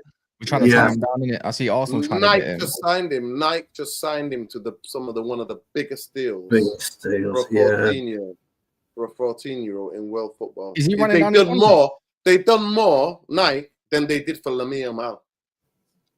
Is he that good? He's scary, mate. So how do we tie this guy down? 14. Well, as soon as you turn 16, you can go anywhere. By the way, he can. Same thing. What Cheeto did. I did it in Barcelona. What Cheeto did, what Aiden did, they can do as well. But apparently, he wants to play for United for a couple of more years and try to get into the first team. But he is touted in terms of England. It's that Rio kid at Liverpool as well. Rio. He is. Yeah, he's something special or something like that. Yeah, if that's the case, if he's that good, don't put him in academy football. If he can't get to the first team, loan him out. Get like Drew Bellingham, 16, was balling out. Loan him out. The only thing is that JJ is short. He's very short. I don't care if he's a striker. But he comes off the way he's intelligent, the way he comes off, like to watch some of his games. Sorry, Jarvis, we're going on a tangent here. I know you got No, it's okay. It's okay. He's a wonder kid, but yeah. Do you know what though, Nuradin? This is why I want to see the club step in and say to Nike, I don't want you doing that. We don't need you doing that. His agents need to step in and say, we can't accept that. It won't happen in modern day football because we all know what it's about. It's all about money, green, whatever you want to call it. You give somebody that young that kind of deal. Look what happened to Ødegaard. He was 15 when he went to Real Madrid for 80 million euros on 80 grand a week. And he was 15 and he completely died as a player for 5 years, 6 years. Jarvis will know a bit more about that. 5 or 6 years until he resurfaced in, I don't know, where was it? Spanish League Two. Sociedad, yeah, someone like that. And only now is he really showing his capabilities. We can't have this with young players anymore. Somewhere along the line, something's got to give. It's got to stop. That's what I look at with United right now. If anyone sees how crap we are, they might, like these young talents must be thinking, I might have a chance here. If someone's rebuild to do, I want to stay here because this is going to get the most, you got to think your socials are going to blow up. Everything about you is going to blow up. You have one good performance. Oh my God, that doubles. Yeah. There's a pathway. Cheeto, there's a pathway. This is why I reckon there's no hope for Højlund if we get another striker because I believe you either do one or two things. You put him as your second striker or you send him out on loan. And I don't think if you're going to go get someone that's a bit more of a talent, let's say Osimhen, which I don't know how probable that really is, but you'd probably want Cheeto and learn off him rather than someone like Højlund. Because I think Cheeto's IQ is much higher than what I've seen of Højlund anyways. I'm not getting gassed off a Leicester goal. Oh, come on, man. He had about 5-10 seconds to deliver a shot. Yeah. But yeah, we'll see. Anyways, the next season's the summer's going to be interesting to say the least. Mm-hmm. We heard today about the ticket prices. You're a match-going fan, Cass, and same as you, Nuradin.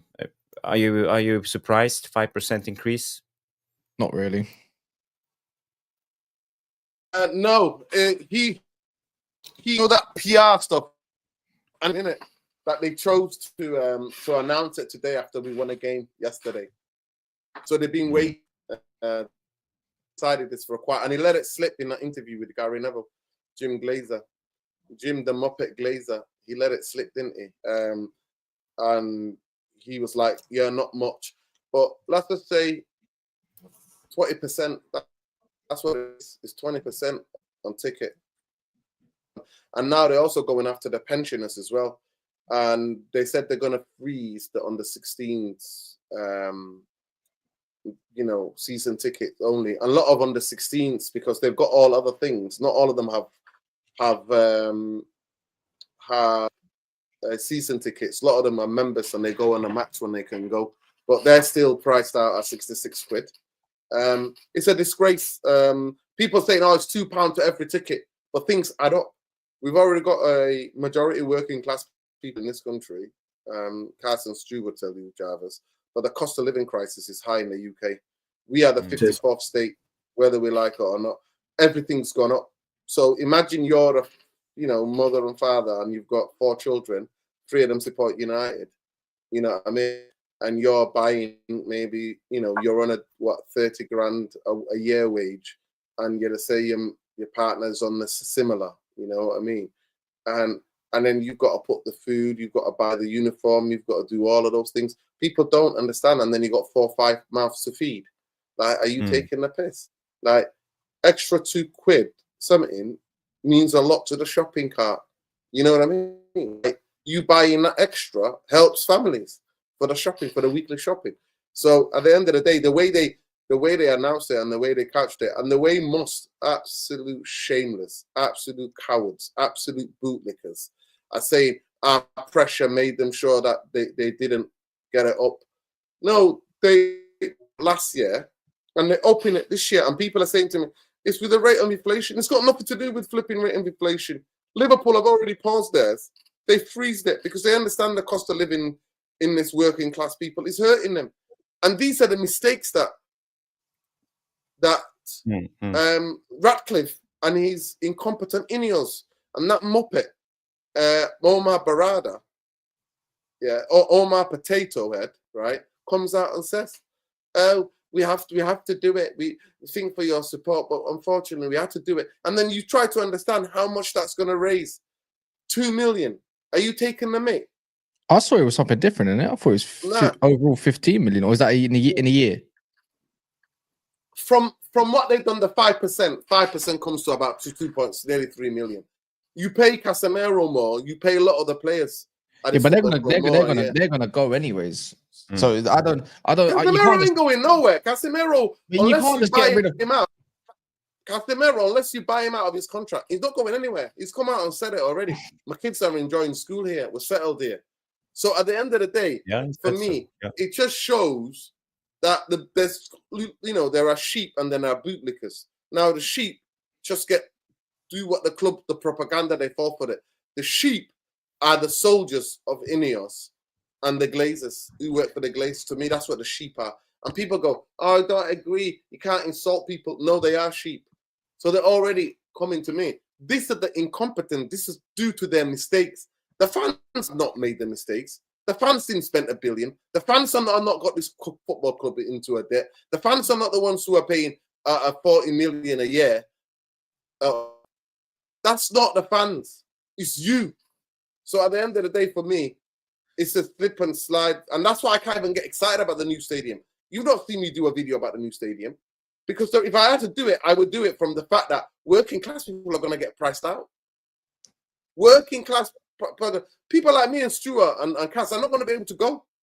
Cass comes from all the way down south to come here, travel back, food. You know what I mean? He sets out so many hours away, food on the way. I go 12 minutes on the bike, 10 minutes I can get there if I step on it on the bike. Yeah. But still, when I come out because of a football game, I'm feeling hungry. And I never want to give them any money, but I'm feeling hungry. Then when I come out, I come back to my neighbor and I try to go and get some food if I'm not already got That's food. what I do. Got Almadina and that. Yeah. At the end of the day, it is what it is. It is what it is. So, the thing is, if there was a promise that Glazers were gonna go or something like that, obviously there is in theory in writing and all this whatever. But like if there was that set up and they said, cool, once we recover, we will put the price ticket, we'll freeze them and we'll reduce it, then I'd hear it. But there is no like I'm actually more pro Ineos than I'm against them. I think they're just at the forefront of the Glazer, the whole Glazers whole stupidness anyways for the last 20 odd years. Like I just see what the reality is, unfortunately. It's just I think they have to make tough decisions. Yeah, but I feel like the only way to get them out is to really get in bed with them. Well, my judgment will go on to that in the next few years when we get to see the whole outlook, because they've only been here for a year. I feel like the only way to get them out is through that. No one else is buying us, because if someone else wanted to buy us, they would have done it. They would have done it. The thing is, why are you going to put in money if you only own 29%? Like this is just little bits and bobs. The thing is, I need to see more extend in another year. Then it will get to the point where it gets toxic with me personally, if it doesn't go the way I look at it. And then the following year, I'll see what they deliver. Because like Todd Bowley and the rest of the crew, I feel like I'm not going to go straight into it until I've got a full, complete picture and say, you know what? You lot are a bunch of wankers. They'll call it the Nuradin. You was right all along, blah, blah, blah. And I said, I'm not with this.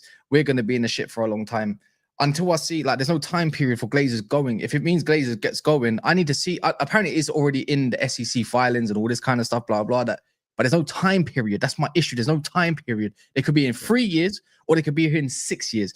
They need to get gone. I need to know that this guy's going to have more percentage than them just for them to get pissed off. And the fact is, he let it slip as well, by the way, Laura, then you saw the thing. They're not even involved. The fact is, they're not involved in nothing. They're just there. They're just existing. That's the issue. They leave it to all this bad management and all this kind of stuff, blah, blah, blah, blah. But I think Ratcliffe is, whoever's got his team, the team around him, the fact that Gary Neville come up with something on the spot about like fundraising, and he's like, oh, we could have thought about that one. I'm thinking, like, who the hell have you got in charge? Like, who's around you suggesting things? You know, because it's true. A couple players could literally donate a shirt or something like that or whatever, and that will raise thousands. It could be a match-winning shirt from the FA Cup final, Kobe Mainu or someone like that. That will raise thousands. Actually, someone have that as a collector thing. That'll go for a lot of money. It's just things like that. But he's got, I think, with him, you can't keep using this, like, I was born here, I'm a local lad and all this stuff for that much longer, like, because it's not resonating with the locals. Do you get what I mean? The North is different to the South. We're all struggling in our own versions, of course, but the North don't get as much treatment as the South would do. The fact that there's only a project going on now for Manchester is ridiculous. In 2025, that should have happened about 15 years ago, longer than that, because everything goes into London, which is stupid in my opinion anyways. But we'll see what happens, innit? I've had my season ticket renewal today, and I can tell you my ticket's gone up more than 5%. 15, and is it 15 to be exact, or 20? It's supposed to go up 5%. That's what they're saying on the official email that I've had in, but it's gone up more than 5% for sure. Secondly, but this is more interesting, you've now got to provide photographic evidence that it is you. So you have to show a driving license or a passport plus a real-time photograph. You've got to go or use the system 16 out of 19 home games. Otherwise, you will lose your season ticket. So these are just extras that they're putting on this year. And this will be my 31st season as a season ticket holder. I'm a platinum holder. This will be my 31st season. And I'm having to now jump through hoops to remain a season ticket holder. Because, like I've said before, and I'll say it again, they don't want me. They don't want season ticket holders anymore because they can make more money without season tickets. You're not the only one, by the way. The Man City, they've made it's the same thing for them.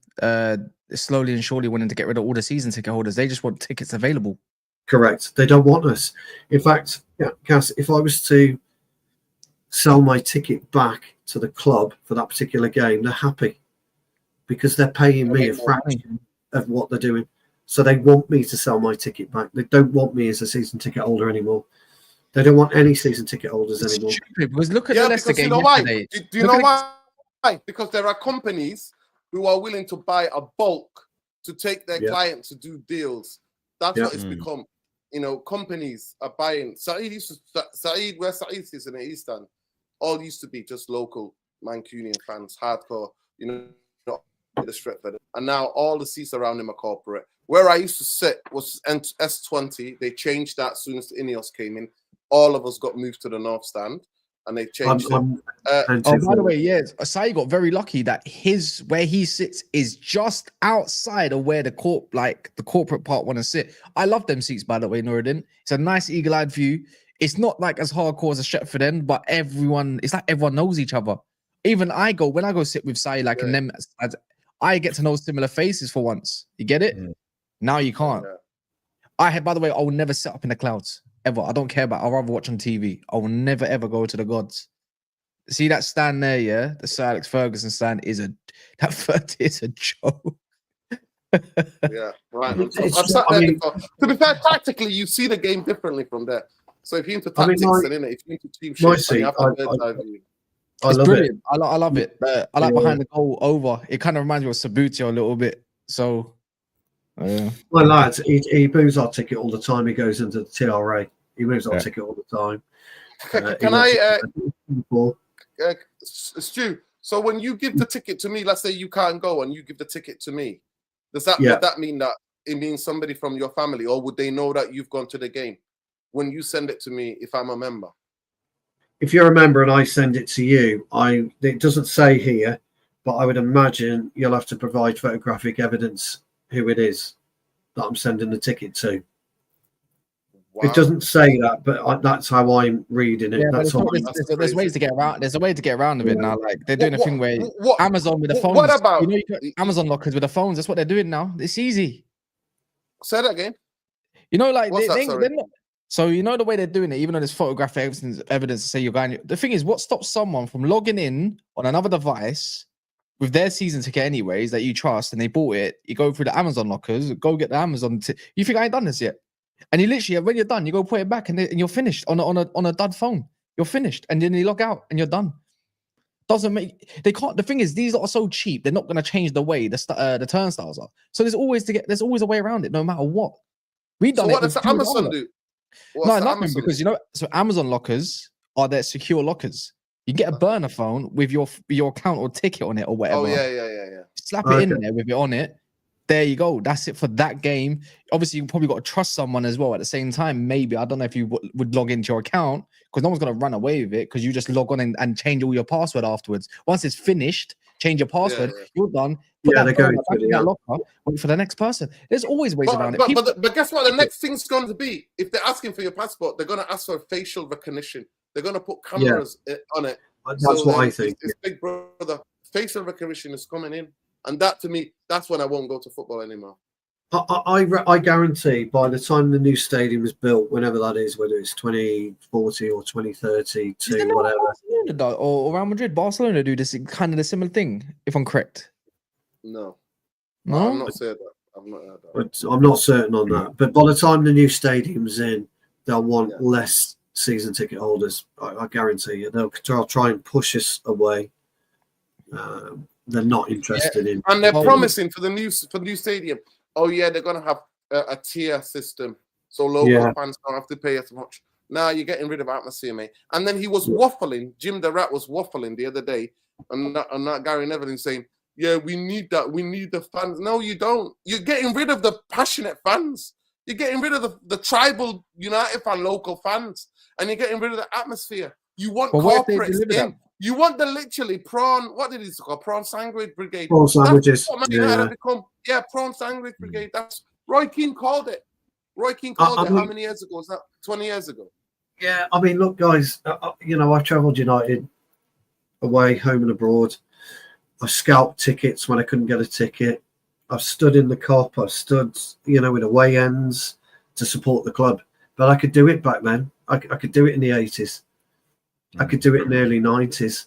You can't do that anymore. You know, it's taking football away from real fans, real Stu, can you proper. just please give me a percentage? Can you give me a percentage? Is your ticket gone up by 7 or 8%, or near 10%? Over 10%, around 15%, I think. I haven't done the exact math yet, but I think I've gone up about 15. So they lied, then, innit? They lied. Yeah. I think I've gone up. Is it an add up from earlier increases that they said that was going to happen as well? It went up last year. I saw that during the season. And I was happy with that last year. I was happy with the price. I could live with that. Well, I'm not too pissed off about the price now, but I don't go anymore. My lad goes, you know. But the thing is, though, guys, I've got a plaque under my seat. I'm a platinum holder, so I've got a plaque under my seat. And when they said to me, what do you do? I decided to put my uncle's name there because he took me when I was 7. The only reason I'm a Manchester United supporter was my uncle Brian. And he took me when I was 7. So I thought I'll try and honour him in some way to do that. We could change the plaque again. But having the plaque, well, it doesn't mean anything anymore when they're taking the piss like this. That's what football was about, isn't it? Football was about young kids, young children going with their dad or their uncle, and it passes on. I passed it on to my lad. I want Jake to pass it on to his son. By the time Jake's son or daughter, whatever, is born, or Cass as children, or you guys, football will be completely. Football will have no meaning. It'll have zero meaning. The new rule is once that person dies, like season 6, it's gone. You can't pass it down. I know. That's at City, by the way. Well, United, I said to, I'm going to transfer my ticket over to Jake as it happens anyway. You know, he needs to do it. But there are friends of mine, you know, I mean, I'm old now, I'm 55. There are friends of mine who are looking to do the same. And the charge element to pass it across, it's extortionate, guys. Absolutely extortionate. It's bad. You know, and the other thing, me and Jarvis were talking about, I don't know whether you heard, Nuradin, but me and Jarvis were talking about the new stadium. Somebody asked me a question about, what do you think of the new stadium? Not many people like it, etc. And I just made a very small point. And that point is, guys, when I first went to Old Trafford, the Old Trafford that I stepped into is nothing like the Old Trafford today. It's completely different. Nuradin, you know, remember the old Wonderfuel gas stand? You know, it's nothing like that anymore. I've seen a redevelopment of Old Trafford, so I don't necessarily mind the new stadium in as that, but you're going to lose nostalgia, the memories, you know, of what I was lucky enough to have. 92, like for me, that Sheffield Wednesday 2 Steve Bruce headers, I was crying, I was in tears. I thought we'd blown the league again because the season before we blown it and Leeds won. And I remember I was so finished tearful. third, didn't it? Finished third, and I was tearful. Like second. Third. Liverpool beat us. We lost at Liverpool on a Sunday, and then they showed Leeds celebrating. Second. Was it Jeeves and Greaves or whatever they're called? That's the season before the Premier League. But it was like for me, to me, that was the early memory of like United winning the league. The 2 Steve Bruce 97th minute header to win 2-1. At a Sheffield Wednesday. You know what I mean? Like Andy Cole's lob against Spurs. Like to complete the treble. You know what I mean? Like Paul Scholes' volley against Barcelona for the Champions League in 08. Like there's so many of the goals, like so many beating Juventus. Ryan Giggs' goal against Juventus. Like, drawing 2-2 with Barcelona. You know what I mean? Like so many big games. The most painful one is Cantona not putting it in when the Kohler defender Dortmund was on the floor. That we would have won the Champions League. Yeah. So there's those memories. But I said it 10 years ago that if they weren't going to do anything with the stadium, and I told it to friends of mine 10 years ago, I said, we need a 100-seater. Unless they're going to refurbish. Because I know 10 years ago, I realized the Glazers weren't doing jack. Majority of us realized they weren't. They was just liquor paint. Every 5 years, they put a liquor paint on it. But it was crumbling, the stadium. So I don't mind the new stadium. For me, what I mind is how outpriced working class people are. They got to deliver their promise as well about that. The Stratford and the local, the tier listing, they have to deliver on that. If that's the truth, they got to deliver on that because it's unfair otherwise. You know what I mean? If you're traveling, if you're traveling overseas fan, you're going to pay your top dollar price, which is fair. They want to see Man United. They're going to pay for it anyways. But the locals, you have to keep. How big is this stand going to be? How many is it going to hold? In fairness as well, you can't get rid of that. Look at yesterday. See Leicester. See that chant about Ruben Amorim. I love it. You know, like not just fact. It's the fact that they sing it all game because it's about 4 lines. It's about 4 lines long, and they repeat it all, and you hear it all the time. It's funny when we're losing, the atmosphere gets better. Well, our away fans are just amazing, aren't they? Yeah, I don't care. Best in the country, along with Villa. Villa got great fans. For sure. They're unbelievable. But that's the other thing, you know, you don't see FA Cup semi-finals under the lights of Villa Park anymore, do you? Like you used to do. I think, you know, epic matches anymore, and these new stadiums are important for the history and the and longevity of the club. And I get that, and I've got no problem with a new stadium. But it's going to be soulless and lifeless. But especially if they're but you know what? If you look at it for the bigger picture, though, are the people of Manchester getting something better out of it? You know, this redevelopment, is it going to happen as quick as it needs to? Because Trafford, Salford, it's a tip. But when people say, "Oh, but it's a tip," but I said, "But I like tips. That's what I grew up in as well. I grew up in an absolute shithole. Yeah, that stuff like that for me is home. Oh, look at the pavements. Yeah, that's home. I'm used to this. I'm from Peckham, mate. Yeah, Peckham is crap. It smells of shite. But guess what? It's my shite. Yeah, exactly. Yeah, no, and that's it. And you know, I remember in 1994. I don't want to dwell on it, but we were invited to the Cliff to play in a tournament. And I just remember walking in, not overawed about where we were going, but walking into history, you know, where Sir Bobby Charlton had sat and played and trained, Georgie Best, Bill Fuchs, David Pegg, you know, all these great players. And they don't do enough. They don't even do enough to like. Don't. Like when you think of new fans ish, and like they don't even know who these people are, and I'm like, why are they not put out more? You got a whole YouTube channel. Why are they not put more on these YouTube channels for people to learn about? That's what I hate. Compared to other clubs, no one knows who all these other lot are. There's just you could probably all of you like you could probably name 3 different starting 11s of different legends that you say, oh, they're probably forgotten in history. You know what I mean? I think that team on the streak of visiting the Cliff. That team that played 94, that's one of my favorite teams. Because that team, if you wanted to play football, they'll play football. If they wanted to fight, they'll fight. You know what I mean?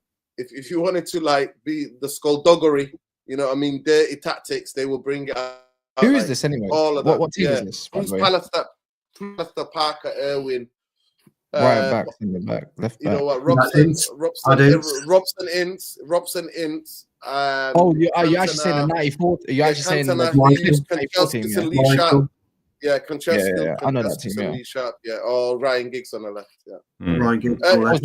So you're saying the 94 team basically then? Absolute hard as nails over. In fact, it's fascinating that how would young, you know, inexperienced, you know, like Ryan Giggs would have been judged on Twitter now. Could you imagine? Because his career was like that. People forget that he was getting booed. He was the first player that I saw Old Trafford get booed. He was. I remember. You were just as well, Cass, at that period. You were just seeing the development of pitches, weren't you, Nuradin? You were just seeing the pitches remain green for the whole season, right? Because Old Trafford was renowned for being an absolute plough field. It was, and just around the 94-95 season, pitch improvements were starting to come through. Undersoil heating.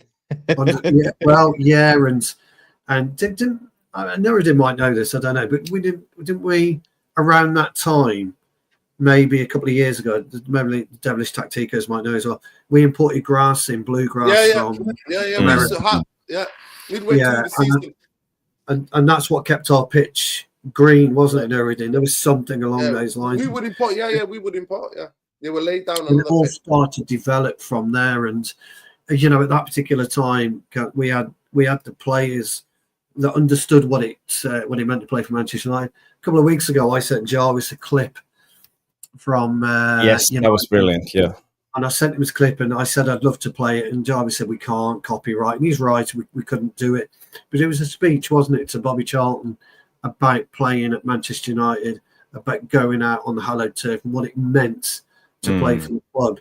And it was all about the fans. Everything was fan related. Your responsibilities to the fans. Everything was about the fans. And today, their responsibility of players is to their bank accounts. Now, look, good luck to them. There's nothing we can do about that. We're not the idiots, are we, signing checks for 200 grand a week? You know, we're not the people that do that. But I sent you that clip, didn't I, Jarvis? And I remember Jarvis just wrote me back and he just put some like shivers because it was powerful, wasn't it? That clip is essence of the whole club. That was what I was writing. I can share the link in the chat for you guys. If Bobby was still alive, if Bobby was alive, Jim would be asking for Bobby's family to give back the tickets. Probably, yeah, probably. Like he did, like tried to do with Jackie. He did that they tried it with Jackie, and they said, "Oh, it was a mistake." They said, "What's happening with their 2 tickets?" But you got to move. You got to move on. You know, the Eric Cantona signing. Do you remember Nuradin came out of the blue, didn't it? Nobody saw it coming. Same with Andy Cole. Nobody saw it coming.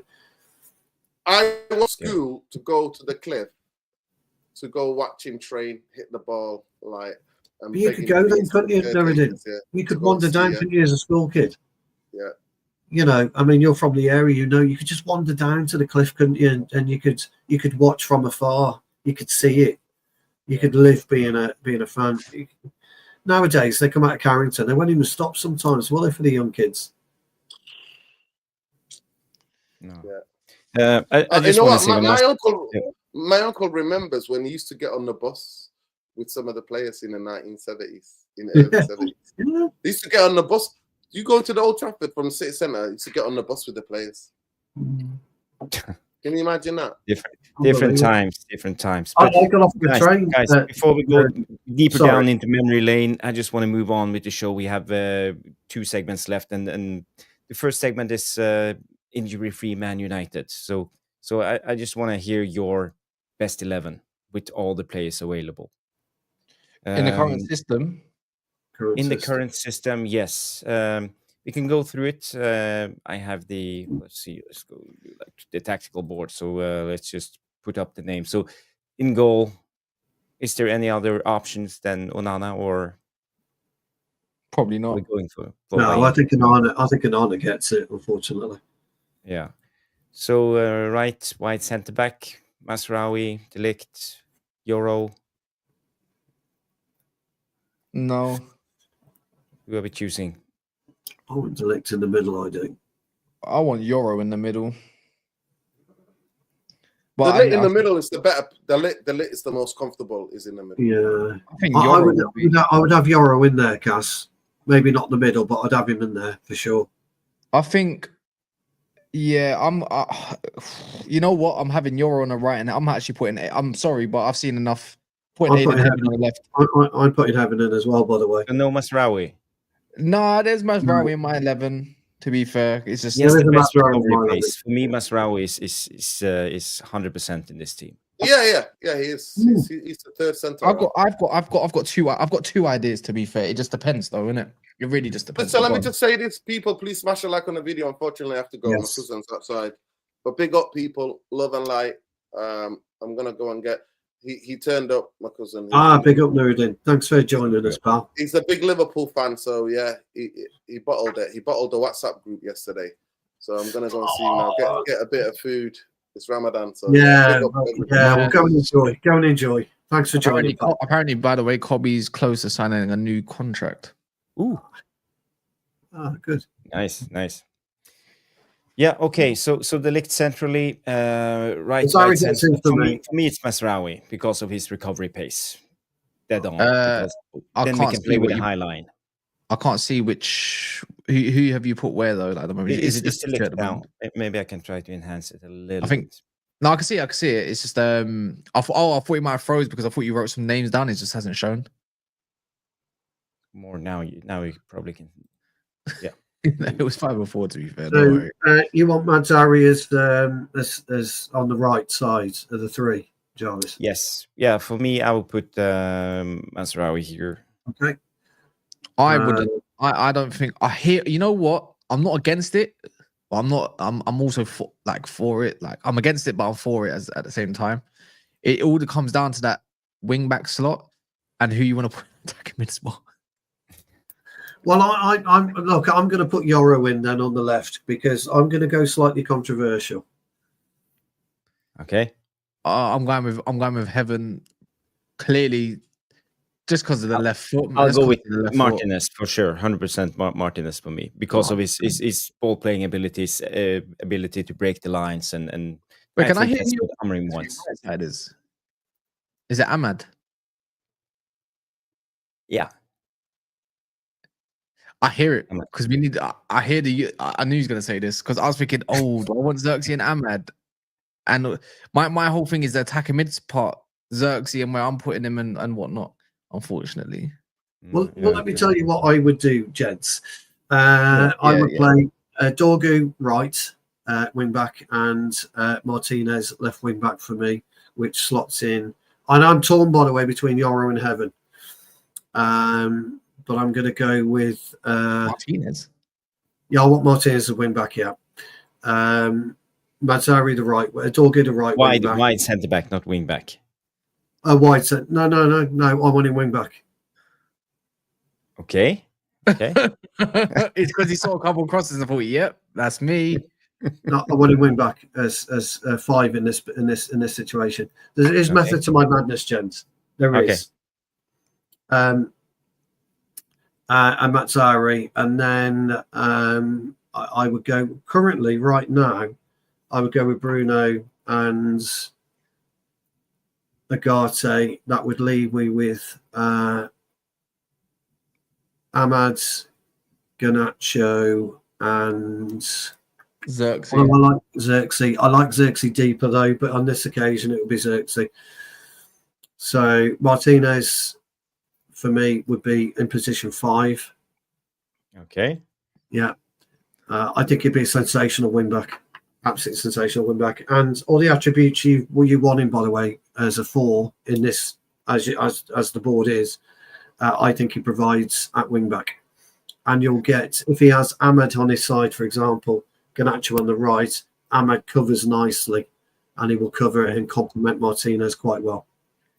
So this is Stu's best 11. I tell you, I know it's completely controversial, lads, and I'm not against it. I'm not against it, but you know what is? I've only seen a one time of Dorgu on the right, and it's like I don't want to ruin that on the left yet. No, I understand. I do. I understand that. You said injury free. Are they all fit? Yes, they are all fit. Well, we got someone called. I don't want him at the club, but his name's Luke Shaw, who I think is. You could probably do the wing back probably better than Martinez. Probably just you're right. It's injury free. Yeah, it's an injury. You know what? I have to. But the thing is, it's unrealistic because he can't stay fit. So I don't really want him in the team. I'm not gonna lie. I like Agate's what he can do, but I like Collier more. I like the way he receives the ball from the defense. He doesn't hide. So I would put Collier for Agate. For me, Agate, you can go on the bench, mate. You can go on the bench. I think Agate, I'll be honest with you, Kaz, and I said this to Jarvis, didn't I, Jarvis? I think I said that Agate's regressed a bit, didn't I, pal? The other night. I have got no issue with Collier. I've got no issue with Collier going in over Agate. I'll back that. I've got no issue with that at all. I would honestly, because I just like how comfortable Heaven is on the left-hand side right now, on the left centre back. I don't really want to see Martinez ever again. I just don't like how we have to play yards deeper with him. But the thing is, I'm kind of liking the shout at left wing back because when he's progressed from left, from a tactical point of view, I don't mind it if Ahmad's on the left. The thing is with me is I don't want Ahmad on the left. I want him on the. Oh, you know what? I want Garnacho more on the right. Oh, you know what? Yeah, I want. That's why I've gone with Ahmad on the left. All right, hear me out. Better for you. I'm putting Dorgu. All right, hear me out, right? I think our back 3 there is probably the best. I'm not gonna lie. Like, I wouldn't mind Maz or Yoro. I don't mind it, but for height value, I do like. I'm not gonna lie. I do like Yoro there, but Mazraoui's composure is second to none. It is. Yeah, it is. And receiving, he's better than Yoro on the ball. I'm having Dorgu on the left. I'm having Ahmad on the right because I think a lot of our creativity has to come from outside and more than the inside nowadays. You having him right wing back?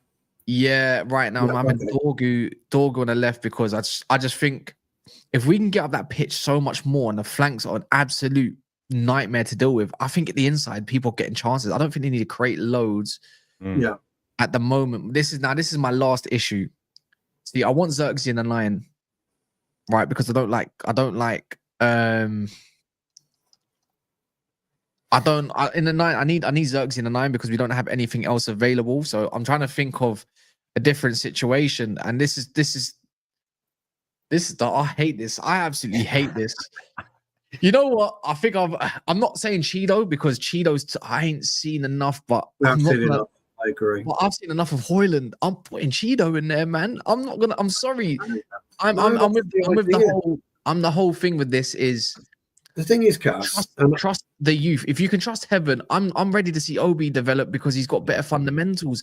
This is the team I would go for. One, it's got a lot of height in it. Collier, Dorgu, Xerxes, Obi, Delict, Heaven, Mazraoui is very good at the back post. Yeah, I'm all for this. Then you've got Yoro, not Hoyland, sorry. And anybody else this is Agate to come to sharp shop. Casemiro. The issue with this year, what I like, if you're gonna put Casemiro in a DM, I don't need Bruno in that situation because he's got that diag. So I'm gonna switch this up a little bit now again. I'm putting Xerxes in the 9. I'm putting Bruno in that 10, and I'm putting Casemiro in there. I'm sorry. That's okay. No, that's okay. I'm sorry. That's what this is about. So let me just argue my case just a tiny bit for Martinez, just a tiny bit. Go on. So who did you put in? I'm putting Casemiro in there because I like the role for him. I like him in Europe. I like him in league at the moment. I think because there's Heaven, Dorgu, Ahmad, Collier, Delict, Mazraoui. There's just behind him is in front of him. Sorry, is a Bruno. I like the legs in and around him because he's got that. None of us are considered. Here's something none of us are considered, unless Jarvis had Mount in his team. But I agree. Ostensibly, I agree with everything you said, and I agree with Jarvis with Mazraoui where he is. I think the back three is always going to be quite a tricky one because I agree. Yoro could slot in there for Heaven, etc. No problem whatsoever. Or Delict, yeah. So I got no issue with that. Dorgo, we know, can play right, but I agree at this point in time he's absolutely murdering it on the left. We missed him big time against Leicester. People will say that the Martinez will get roasted at left wing back. Actually, he won't get roasted because he's not really designed to be, as Jarvis will tell you, because he keeps pushing it down my throat, and the defensive third. He's supposed to be the middle third, which is correct. That's where a wing back should operate. Like a playmaking-ish role in exactly. That's where he should operate. He's got a brilliant left foot, great accuracy with his crossing, good striking ability, and he's got an engine. He's not the quickest, but he's got an engine, and he will get up and down. Got mentality in it. Yeah, exactly. Now, I think the combination of Martinez and Ahmad on our left side, alongside Heaven, would be absolutely dynamic. Heaven has got we've already pointed out, has got the calmness. Yeah. I hear what you're saying. Okay. Yeah. And then you've got the industry, and he is quite industry, the passing ability and the work rate and mentality of Martinez. And then we've got Ahmed. We all know what Ahmed delivers moving forward. So that's my argument. So to speak, to have Martinez at left wing back. Jarvis. Yeah. What's your for me, I would definitely put Martinez in the left. Is it because he was doing well, but before he got injured, it was like there was some progressiveness from the left centre back side? It's about the role. I think Amorim wants. He wants a progressor, one who can play the through balls and break the lines, and who is comfortable on the ball, because we basically want to play out from the back with these three and these two guys. Can I challenge you on that? What about, it's great on the ball, but look at what Leicester happened. Do you reckon he makes those challenges what Heaven could do against someone that's more rapid? Yeah, that's How his much, reco- weakness how much, defensively. reco- Yeah, I get how what you're much, saying, yeah, but how much recovery is he going to be demanded for when that ball does go over the top? When we talk about our back three, look at the height. I mean, you might change Mazraoui to be fair. So I will keep him, but I will play Bruno in this Okay. position. I will play Xerxes here. Nope. Nope. No, Keep it in. no. That's it. Excellent. Love it. We're out of options, so the only one I can put up front is Højlund. You know, such an issue. as we have now. But if you look at this team and Ugarte here, Ugarte and yeah, I think we have something like this. I would like to try to put Mason Mount in here just because of his I forgot even diagonal run. existed. I forgot even that guy existed. I forgot about Yeah. Mount as well. He's I'll be back as honest well, with isn't you. it? You know And, what? and, and we also have Kobe Mainu, so maybe I forgot he Kobe exists. Mainu Oh in my god! form. I need my team done again. I need my team done again. I forgot this brother exists. I can't believe. I cannot believe. Get Casemiro out of there. Remember, Bruno. Casemiro in there. It's Bruno and Kobe in front. Xerxes up front with Garnacho. I'm having that. I cannot believe I've forgotten about Kobe. How dare I? That's disgusting. I call myself a United fan. I forgot about the best player in the world. Oh my god. But most likely, I would go something like this. I think this will be my best injury-free 11. Do you know something, guys? I'm not outside of the mount part, but yeah. The guys in the chat are loving this, by the way. A lot of people are not sure about Martinez at the moment. I totally agree. Boxing Straight Talk immediately comes in with Martinez has got dodgy knees, not quick enough or strong enough. This is great. I mean, it's the devilish tacticos are on point with what they believe. But isn't it great that we've all picked 3 different teams between us? Because we all see football differently, and we all see the balance of the team. In my team, Dorgu doesn't give us the greatest balance, but he can play right wing back, and I just think Martinez. You were talking about playing through the lines, Jarvis. Mm-hmm. Actually, when and if you think about it, when you talk about Martinez playing through the lines at left wing back, you kind of at left centre half. You're kind of pushing him in this position where a left wing back would be anyway, because that's where you deliver the ball to play in the lines. That's why I put him. I have a huge issue. I have a huge issue with this team. Huge issue. Everyone is tiny. Højlund's crap in the air. Dorgu's okay. Xerxes good, I suppose. I've seen this team. Didn't I see this team against Arsenal before Mount got injured? And obviously Dorgu wasn't there. The thing is, I don't want to go back to the times of getting dominated. Yeah, like our set pieces defending them and also attacking them have improved significantly. Martinez, Mazraoui are too short for this. Footballing wise, this looks quite good. I'm not gonna lie, bar Højlund. It's a nice ball playing side, isn't it? It's like I can see this still, one, not being enough goals, and 2, there's a 1-0 against us from a corner again. I don't want to see it. You're probably right. The thing is, mine and Bruno, there's no legs in it. I know you didn't select it, to be fair. Ugarte, again, it's a little bit too short for me. I think Collins a bit stronger in the air than Ugarte. I would actually have Bruno now in the 8. Now I forgot. I would actually have Xerxes in the 9 because he can play football. And then the thing is, why I would say Kobe and then Ahmad is because I think what we've done recently quite well is stretching teams.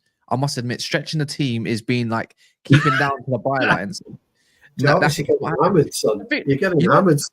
The maddest thing about this, we can go to the Leicester game or the Real Sociedad game. I saw Heaven play the exact same ball into Xerxes, and if not, if we talk about yesterday, into Eriksen.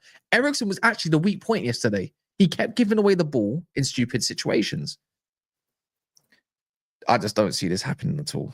I just see this triangle here really doing well.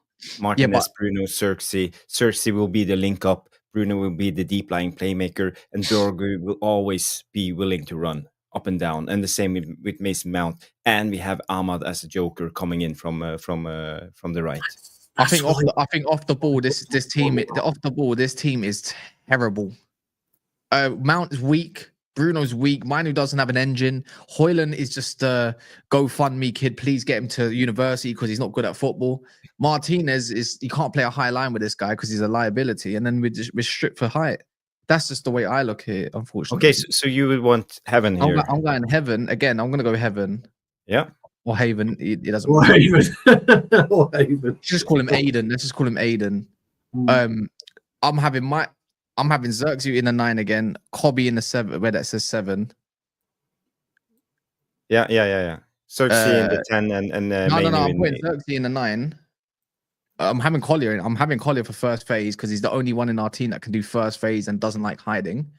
Xerxes goes there. I'm putting Kobe in that attacking mid spot for me. Yeah, he played well there, didn't he? Yeah. I want him in a 10. Reasonably being as well, because when I look at the Manu and Bruno combination, it doesn't sound great on paper, but I've seen something new.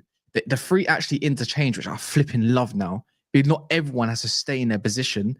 I see Højlund off the right sometimes. I don't mind it because he bullies the fullback a little bit more. Does that make sense? And then I see Xerxes in the 9, Højlund switch over. Mount's got to get out of there. I need Collar in the middle of that field. Okay, and then that's going to have to be Garnacho because I need another outlet personally. And you know what? I don't actually like Garnacho. I think he's still a scrub in my opinion, but I like that he's trying to learn at least. He's trying. The one thing he's added to his game, I thought, is the work rate. It's the work. These two guys together on one side defensively. Yeah, absolutely. I don't think it is. That's why he's got to have That's why you got to have Dorgu in there. Why I like this is because he's got Collier behind him and he's got Xerxes. Garnacho might be up front. Xerxes switches over. I've seen it in game, by the way. This is going off what I've actually literally seen. Amad and Garnacho don't exactly work extremely well, in my opinion. But we ain't really seen them play off the right off each other yet. So it's an unknown relationship as of now because Amad would want to feed and Garnacho would want to run in behind regardless. I think this is actually our best team in terms of balance. Got 2 athletes. We need athletic, wide centre backs, in my opinion. It's such a must. I don't mind if Garnacho was out of this, but we need an outlet up front. The thing is, for me, or somewhere in that, we need someone that's going to run in behind no matter what. And for me, whether it's Bruno doing it from deep, which we've seen in the overloads, or it's Garnacho, and then Xerxes kind of fills in the space, I can see it. I want to see this personally. This is my part. I like Agate. Bring him on when you need 2-0 up or whatever. You know what? Put Agate wing back. He'll probably do better than most. He's all right. What if you did something like this? You put Ahmad here and Masraoui. And then you play, and then they play Lenioro in this position.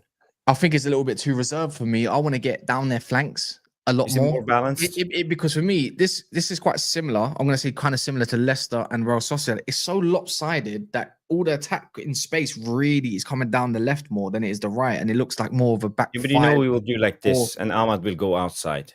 But the thing is, I've seen this before, and I'm not a massive fan of it because Mazraoui is too passive. It's a bit like Dalot, but Dalot's just not good on the ball as much as what people like to think. That's my only. So my thought process then, putting Dorgu on the right, is for that dynamism. You don't have to have 2 wing backs that are dynamic at the same time. They have to be dynamic at different phases of play. That's the whole idea of a wing back system, as you well know. And Dorgu can't deliver a football like Martinez, but Martinez doesn't have the dynamism of Dorgu. And that's sometimes why wing backs are better suited, to be different types of personalities, different profile of players. And when you've got somebody like Ahmad supporting Martinez, you get the dynamism of Ahmad. I'm not so mad at this team either, you know. No, that's what I'm trying to say. You get the dynamism. If you add Martinez into this, of Ahmad. Now, the guys are going nuts. Guys are going nuts, and the devilish tacticos know their stuff, and they're not having Martinez at left wing back, and I've got no issues with that. I really haven't, and I don't. But let me tell you something about football. Surprise elements sometimes really, really outshine what you would call general math in terms of football tactics. Sometimes you can put one player in there, and it totally becomes explosive in different ways. So I would love to know from the Devilish Tacticos, please, in the post-show comments, and myself, I have a Kaz, problem with these two guys. I think Jarvis, I think they play football off one another though. You touch, I touch. You go, I go. I think it's that is a Galactico, touch move, type thing. and then you need someone that's got to run in behind two plays at that. That's where you look at your wing back and your other side. That's what I think about. I hear what you're saying though. He can kind of, it looks passive in a sense, but I want Milo running into the box. I think he's more dangerous when he gets in the box. Do you remember when he's down the left half space of another team and he looks really good there, and all of a sudden he puts him in a 9? What are you doing, mate? My whole thing is with this as well, this one, because you've got Mazraoui, is I don't like the inverted wing back. Both of them are inverted. I like the one where we can get an early cross delivery, and that's where I can kind of see the Martinez shout a little bit. I'm actually not against. I'm really not against it if he's actually high up the pitch in the mid third, and you got Heaven, Collier, Delict all covering that space in front of him, maybe an Ahmad. I need Ahmad. For me, I need Ahmad cover it. I need him cutting inside. I need him doing his best work doing that. Can I just do that, by the way, with Martinez? You know, he played a few games at centre mid. Who's that? For Ajax. Yeah, he played a few games at centre mid. He's a very versatile footballer. I know Dave is saying that he's a centre back, Stu. Dog is a wing back. I totally agree. Does he get skipped though? How many times do you see Martinez get bypassed a little bit like Casemiro though? Do you think he's a little bit more active, or do you reckon?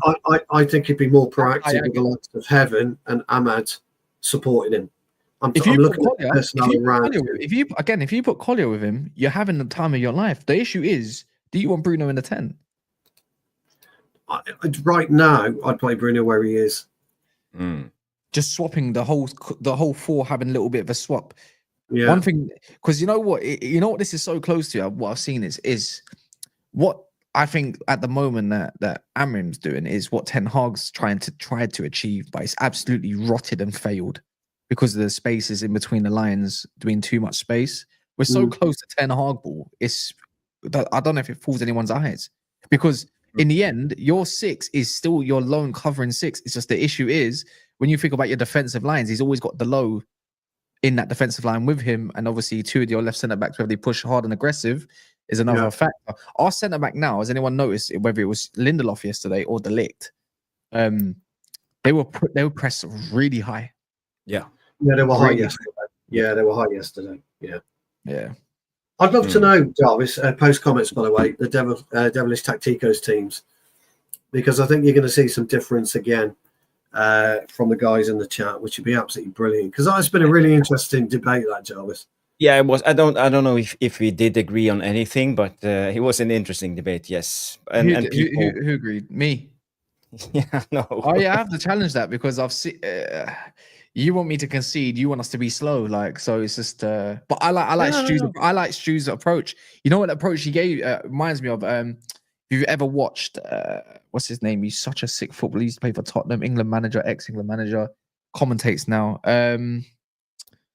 What's his name? I've got a picture of my face. He used to be an attacker mid, left mid, basically in the 80s and all that.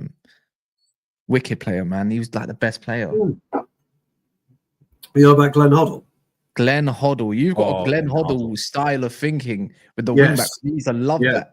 He's a love that. And that's why Paul Scholes loved him so much, because Paul Scholes would do the Bruno role, basically, in his side. He was the one that said, I want you to play deeper before Ferguson even did it. So, What about Harry Amos, the best crosser in our team?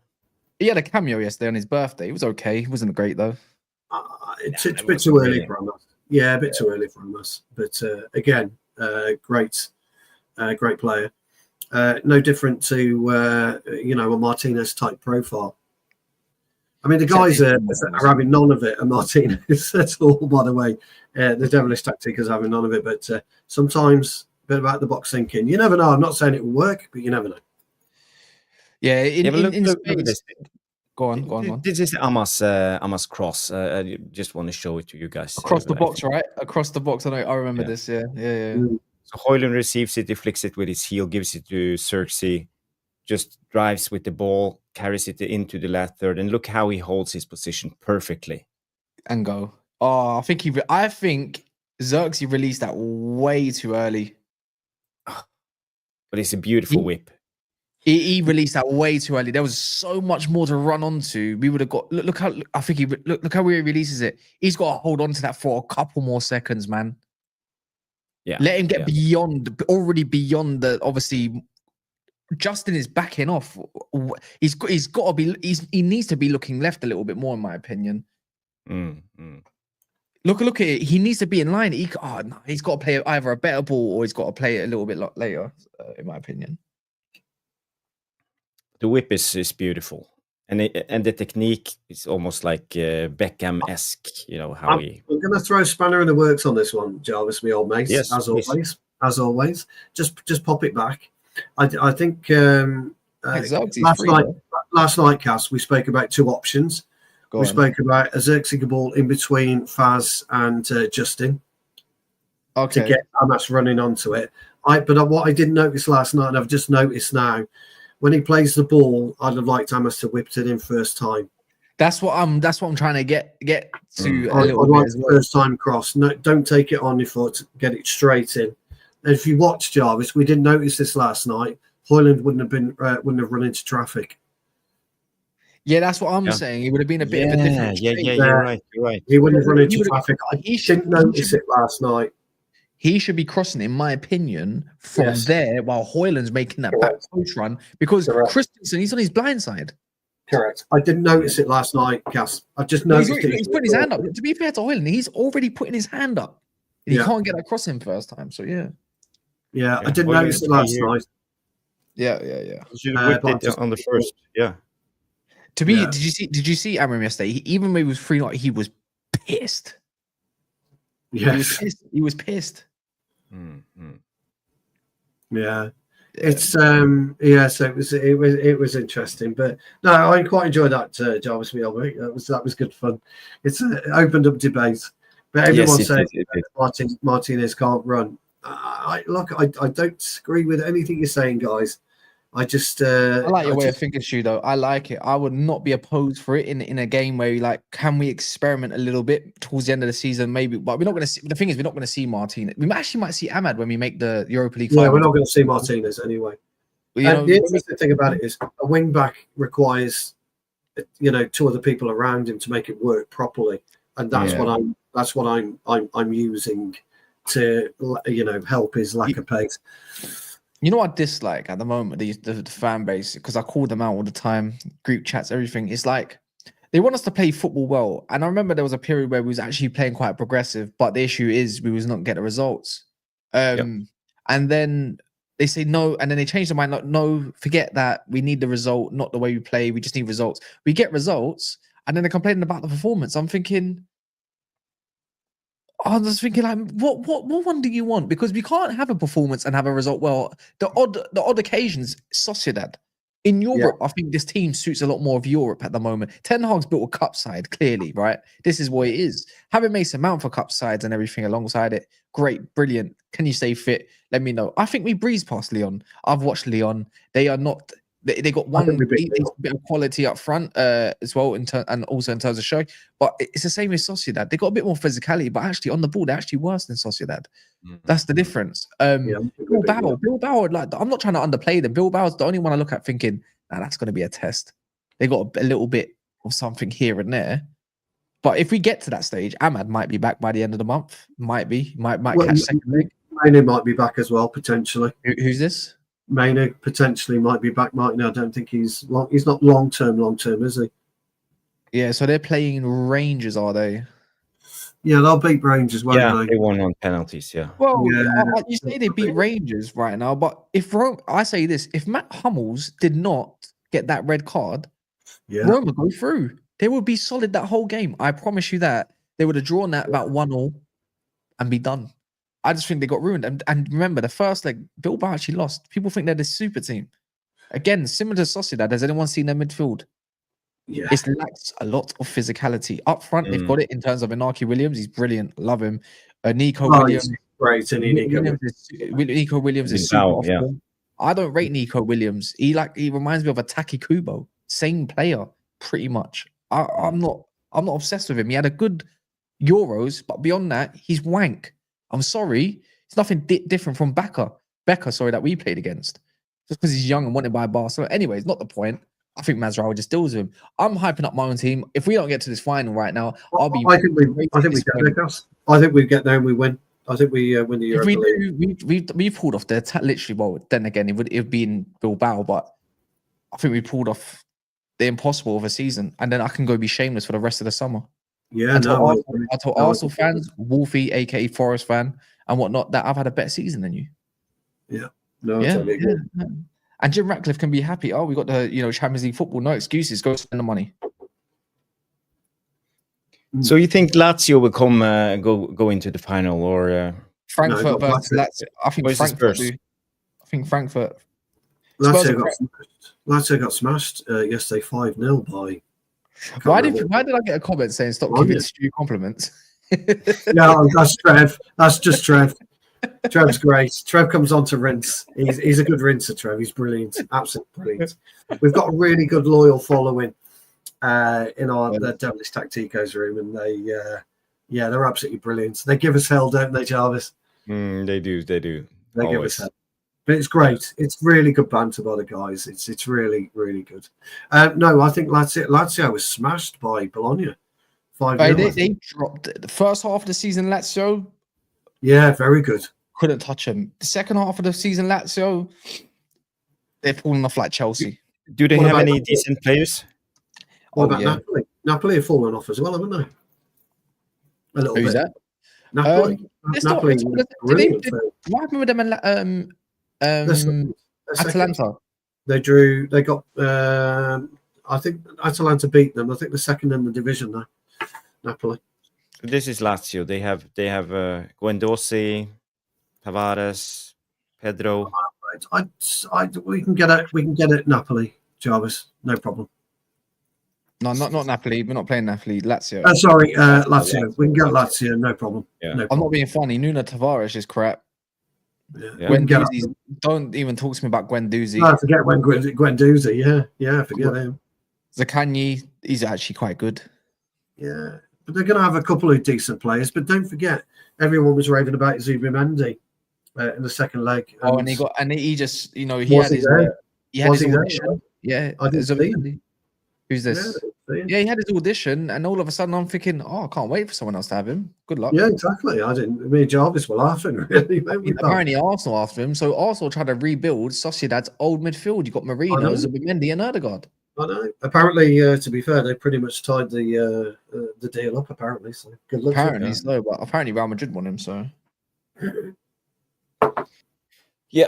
Well, I think we are 2 hours 17 minutes into the night, so time flies in good company, and when we talk football, so it's good. Now, Cass, you are with footballing nerds on this channel. What's that? Because you are with footballing nerds. I think I'd like to think I'm kind of one a little bit as well. You compliment so me and Jarvis will have to come on your was it Juror's Corner you call it? Is it Jury Corner? No. What? Wait, what? When you're the judge. You put my Saturday show when I put people in jail. Yeah, because they lost. It's funny. I do watch it occasionally. It's funny. We do it, but someone has to send them to jail because the issue is when we did send them to jail straight away. If they don't get, obviously when you lose, you want them to say something. Yeah, you know what I mean? It's like let them stay on. Someone in the comments can put in like a £2 super chat. They're silenced for 2 minutes. Yeah, it's quite fun. It's quite funny. I'm rebranding my channel a bit. I'll call it MEFC Cast, but it's called Cast Central now because I want to focus a little bit different compared to other teams. Yeah, no, I want it to be mainly Man United, but I like talking on other teams. It's just my thing. I want to do one-on-one conversations and I want to start building some panel shows as well. Because originally I thought, let me just do it by myself, but I love doing it by myself. I get fucking bored. Sorry for swearing. It's just I just find it boring. I enjoy YouTube when I talk with others and the chat. So that's the way I enjoy it. Yeah, our chat are brilliant. Absolutely brilliant. Our chat. They are devilish tacticos. Yes. So 250 people watching on X and YouTube. So it's been a good show. If you haven't smashed a like, subscribe to the channel, and if you enjoyed our injury-free Man United, that was fun. Put your team in the non-live comments after the show. It would be great. So yeah, it Do you do wraps this? up the show. Do you do this like question thing? We would normally, usually but we didn't put it out tonight. So next time you're on, pal, we'll make sure there's a I Q&A. don't know. I just thought that's how the show goes usually when I've been yeah, on. it usually goes, but we are 2 hours 17 minutes 20 minutes, so yeah, I'm sure that most people watching are ready to call it a night. Yes. Yes. Trev's, you know you've made it, Cass, when Trev roasts you. Welcome to the team, pal. You've been roasted by Trev. Oh, there's a compliment. He's absolutely brilliant, Trev. He comes up with some great comments. They all do, but Trev's is sometimes pretty special. Mm. He goes in on me and Jarvis all the time. So yeah, before I almost forgot, people watching tomorrow, this Yes. 12 p.m. Yeah, Oh. onwards for like 6 hours. Yeah, it's gonna have everyone on, like Saeed, Lee Gunner, LB, Wolfie, Potts, Big Steve, Mons, I suppose, Daps as well. Just about people that you see around on YouTube, really. So it's just yeah, that's just the way it is. Yeah, just doing that. I Just, put the he's, link in the live chat so people can check it out. Go set a reminder, and there's a link to the donate GoFundMe too. Yeah. It's good. So yeah, that wraps up the show. Thank you everybody for tuning in, and we will be back on the next one. I don't know when, but Stu, yeah, we'll have to have it. I'm not quite sure what our schedule is. We'd normally do a Thursday night show, wouldn't we, because of Europa League? So perhaps we could do something maybe Friday night. Anyways, I'm around for whenever. So if you got any debate topics, I'm all game. I'm not gonna lie. Like if you didn't invite me today, I'd be bored in my bed watching something on YouTube that I just don't like. Someone talk about Man United, aka Statman Dave, who talks absolute shite. We get better tactical previews and everything here. Actually, I'll give you a nice little thing. I'm not trying to make it about me, but I don't like watching other people's football shows. But when you do go on, I thought, oh crap, it's Monday. Let me put this on for an hour. Where you have Keith on or whoever. I'm like, yeah, I can listen to this. So I don't watch nobody else's stuff because I find them absolute all. Thank you. We think they're doing a debate, aren't we, or talking about specialist positions. So Jarvis was a midfielder, so thinking about talking about midfield. I'm a centre half, so talking about centre half. We're trying to talk about the goalkeeping position, things of that nature. So yeah, come and join us. I was a what's it called, a centre mid turn fullback, playing inverted or wing back. Yeah, and I played at Millwall Academy for 6.5 years. So yeah, come and join us. That's what we think they're doing, isn't it, Jarvis? So just keep an eye on us. We'll probably be back up Thursday or Friday, won't we, Jarvis? We'll do something. Let's aim for Thursdays too. But yeah. If there's any breaking news, I'll try to go live. And yeah, of course, yeah. Of course. But don't forget to tune into Cass's charity stream tomorrow, please. Try and get them well over the 15,000, if you can. Something out your bath time comes in and say Sky Sports urges pundits to stick to the facts when the 115 word drops. Okay. Wow. So something's gone at some. Why would they do that? Jarvis, I'm sorry, but your team, I just can't forgive it. I just can't forgive it. After all those goals we can see, 10 headers in a row, of set pieces. Right now, I feel like we have Paul Merson in charge or something. Oh, not Mers. Stu, God, you know what? We probably would never see Martinez there, to be fair. So we'll never. We won't. We won't. No, it won't happen. But it might be. We need to see where we can try and find some information about that, Jarvis. Yeah. We are, just so you know, we're hoping to get Keith back on in a couple of weeks. We are working on one or two others in the background that, if we can pull off, will be something quite special. But we're not quite there yet. But we are working on others in the background. But if you'd like to see us do some specific shows, let us know. And then me and Jarvis can always do that. But please, as always, support me big old mate Jarvis, because he's the one that puts a lot of work, time and effort into the keeping this channel, you know, and the optics of this channel going. So my old mate Jarvis needs a lot of credit. Oh, he's Paul pushing. Parker. Ah. It would be. I feel like this is a sort of chat. Like there's Webby and O'Neill when they do all their stuff. But they. I feel like they're boring. Respectfully, I think they're decent people to be fair from what I can see, but they just bore me. But I'm like, they always get these great guests on and stuff like that. So Yeah. it's nice to get proper questions out there rather than talk about a memory back in '94 or something. Like, I don't want to hear about that. What's about proper questions? Yeah. Well, Yeah. that's, you know, so we're hoping to do that. Jarvis has got his fingers in a couple of pies as well. So just watch this space over the next few weeks, guys. The people we're trying to get on don't happen overnight, unfortunately, but we are working. We are working on other guests. Yes, that ends the show. So thank you everybody for tuning in. I will try for the third time. Comments hate you, man. They hate you. Yeah, this is Trev giving me stick In again. bar times, they're just struggling more to finish than Rasmus.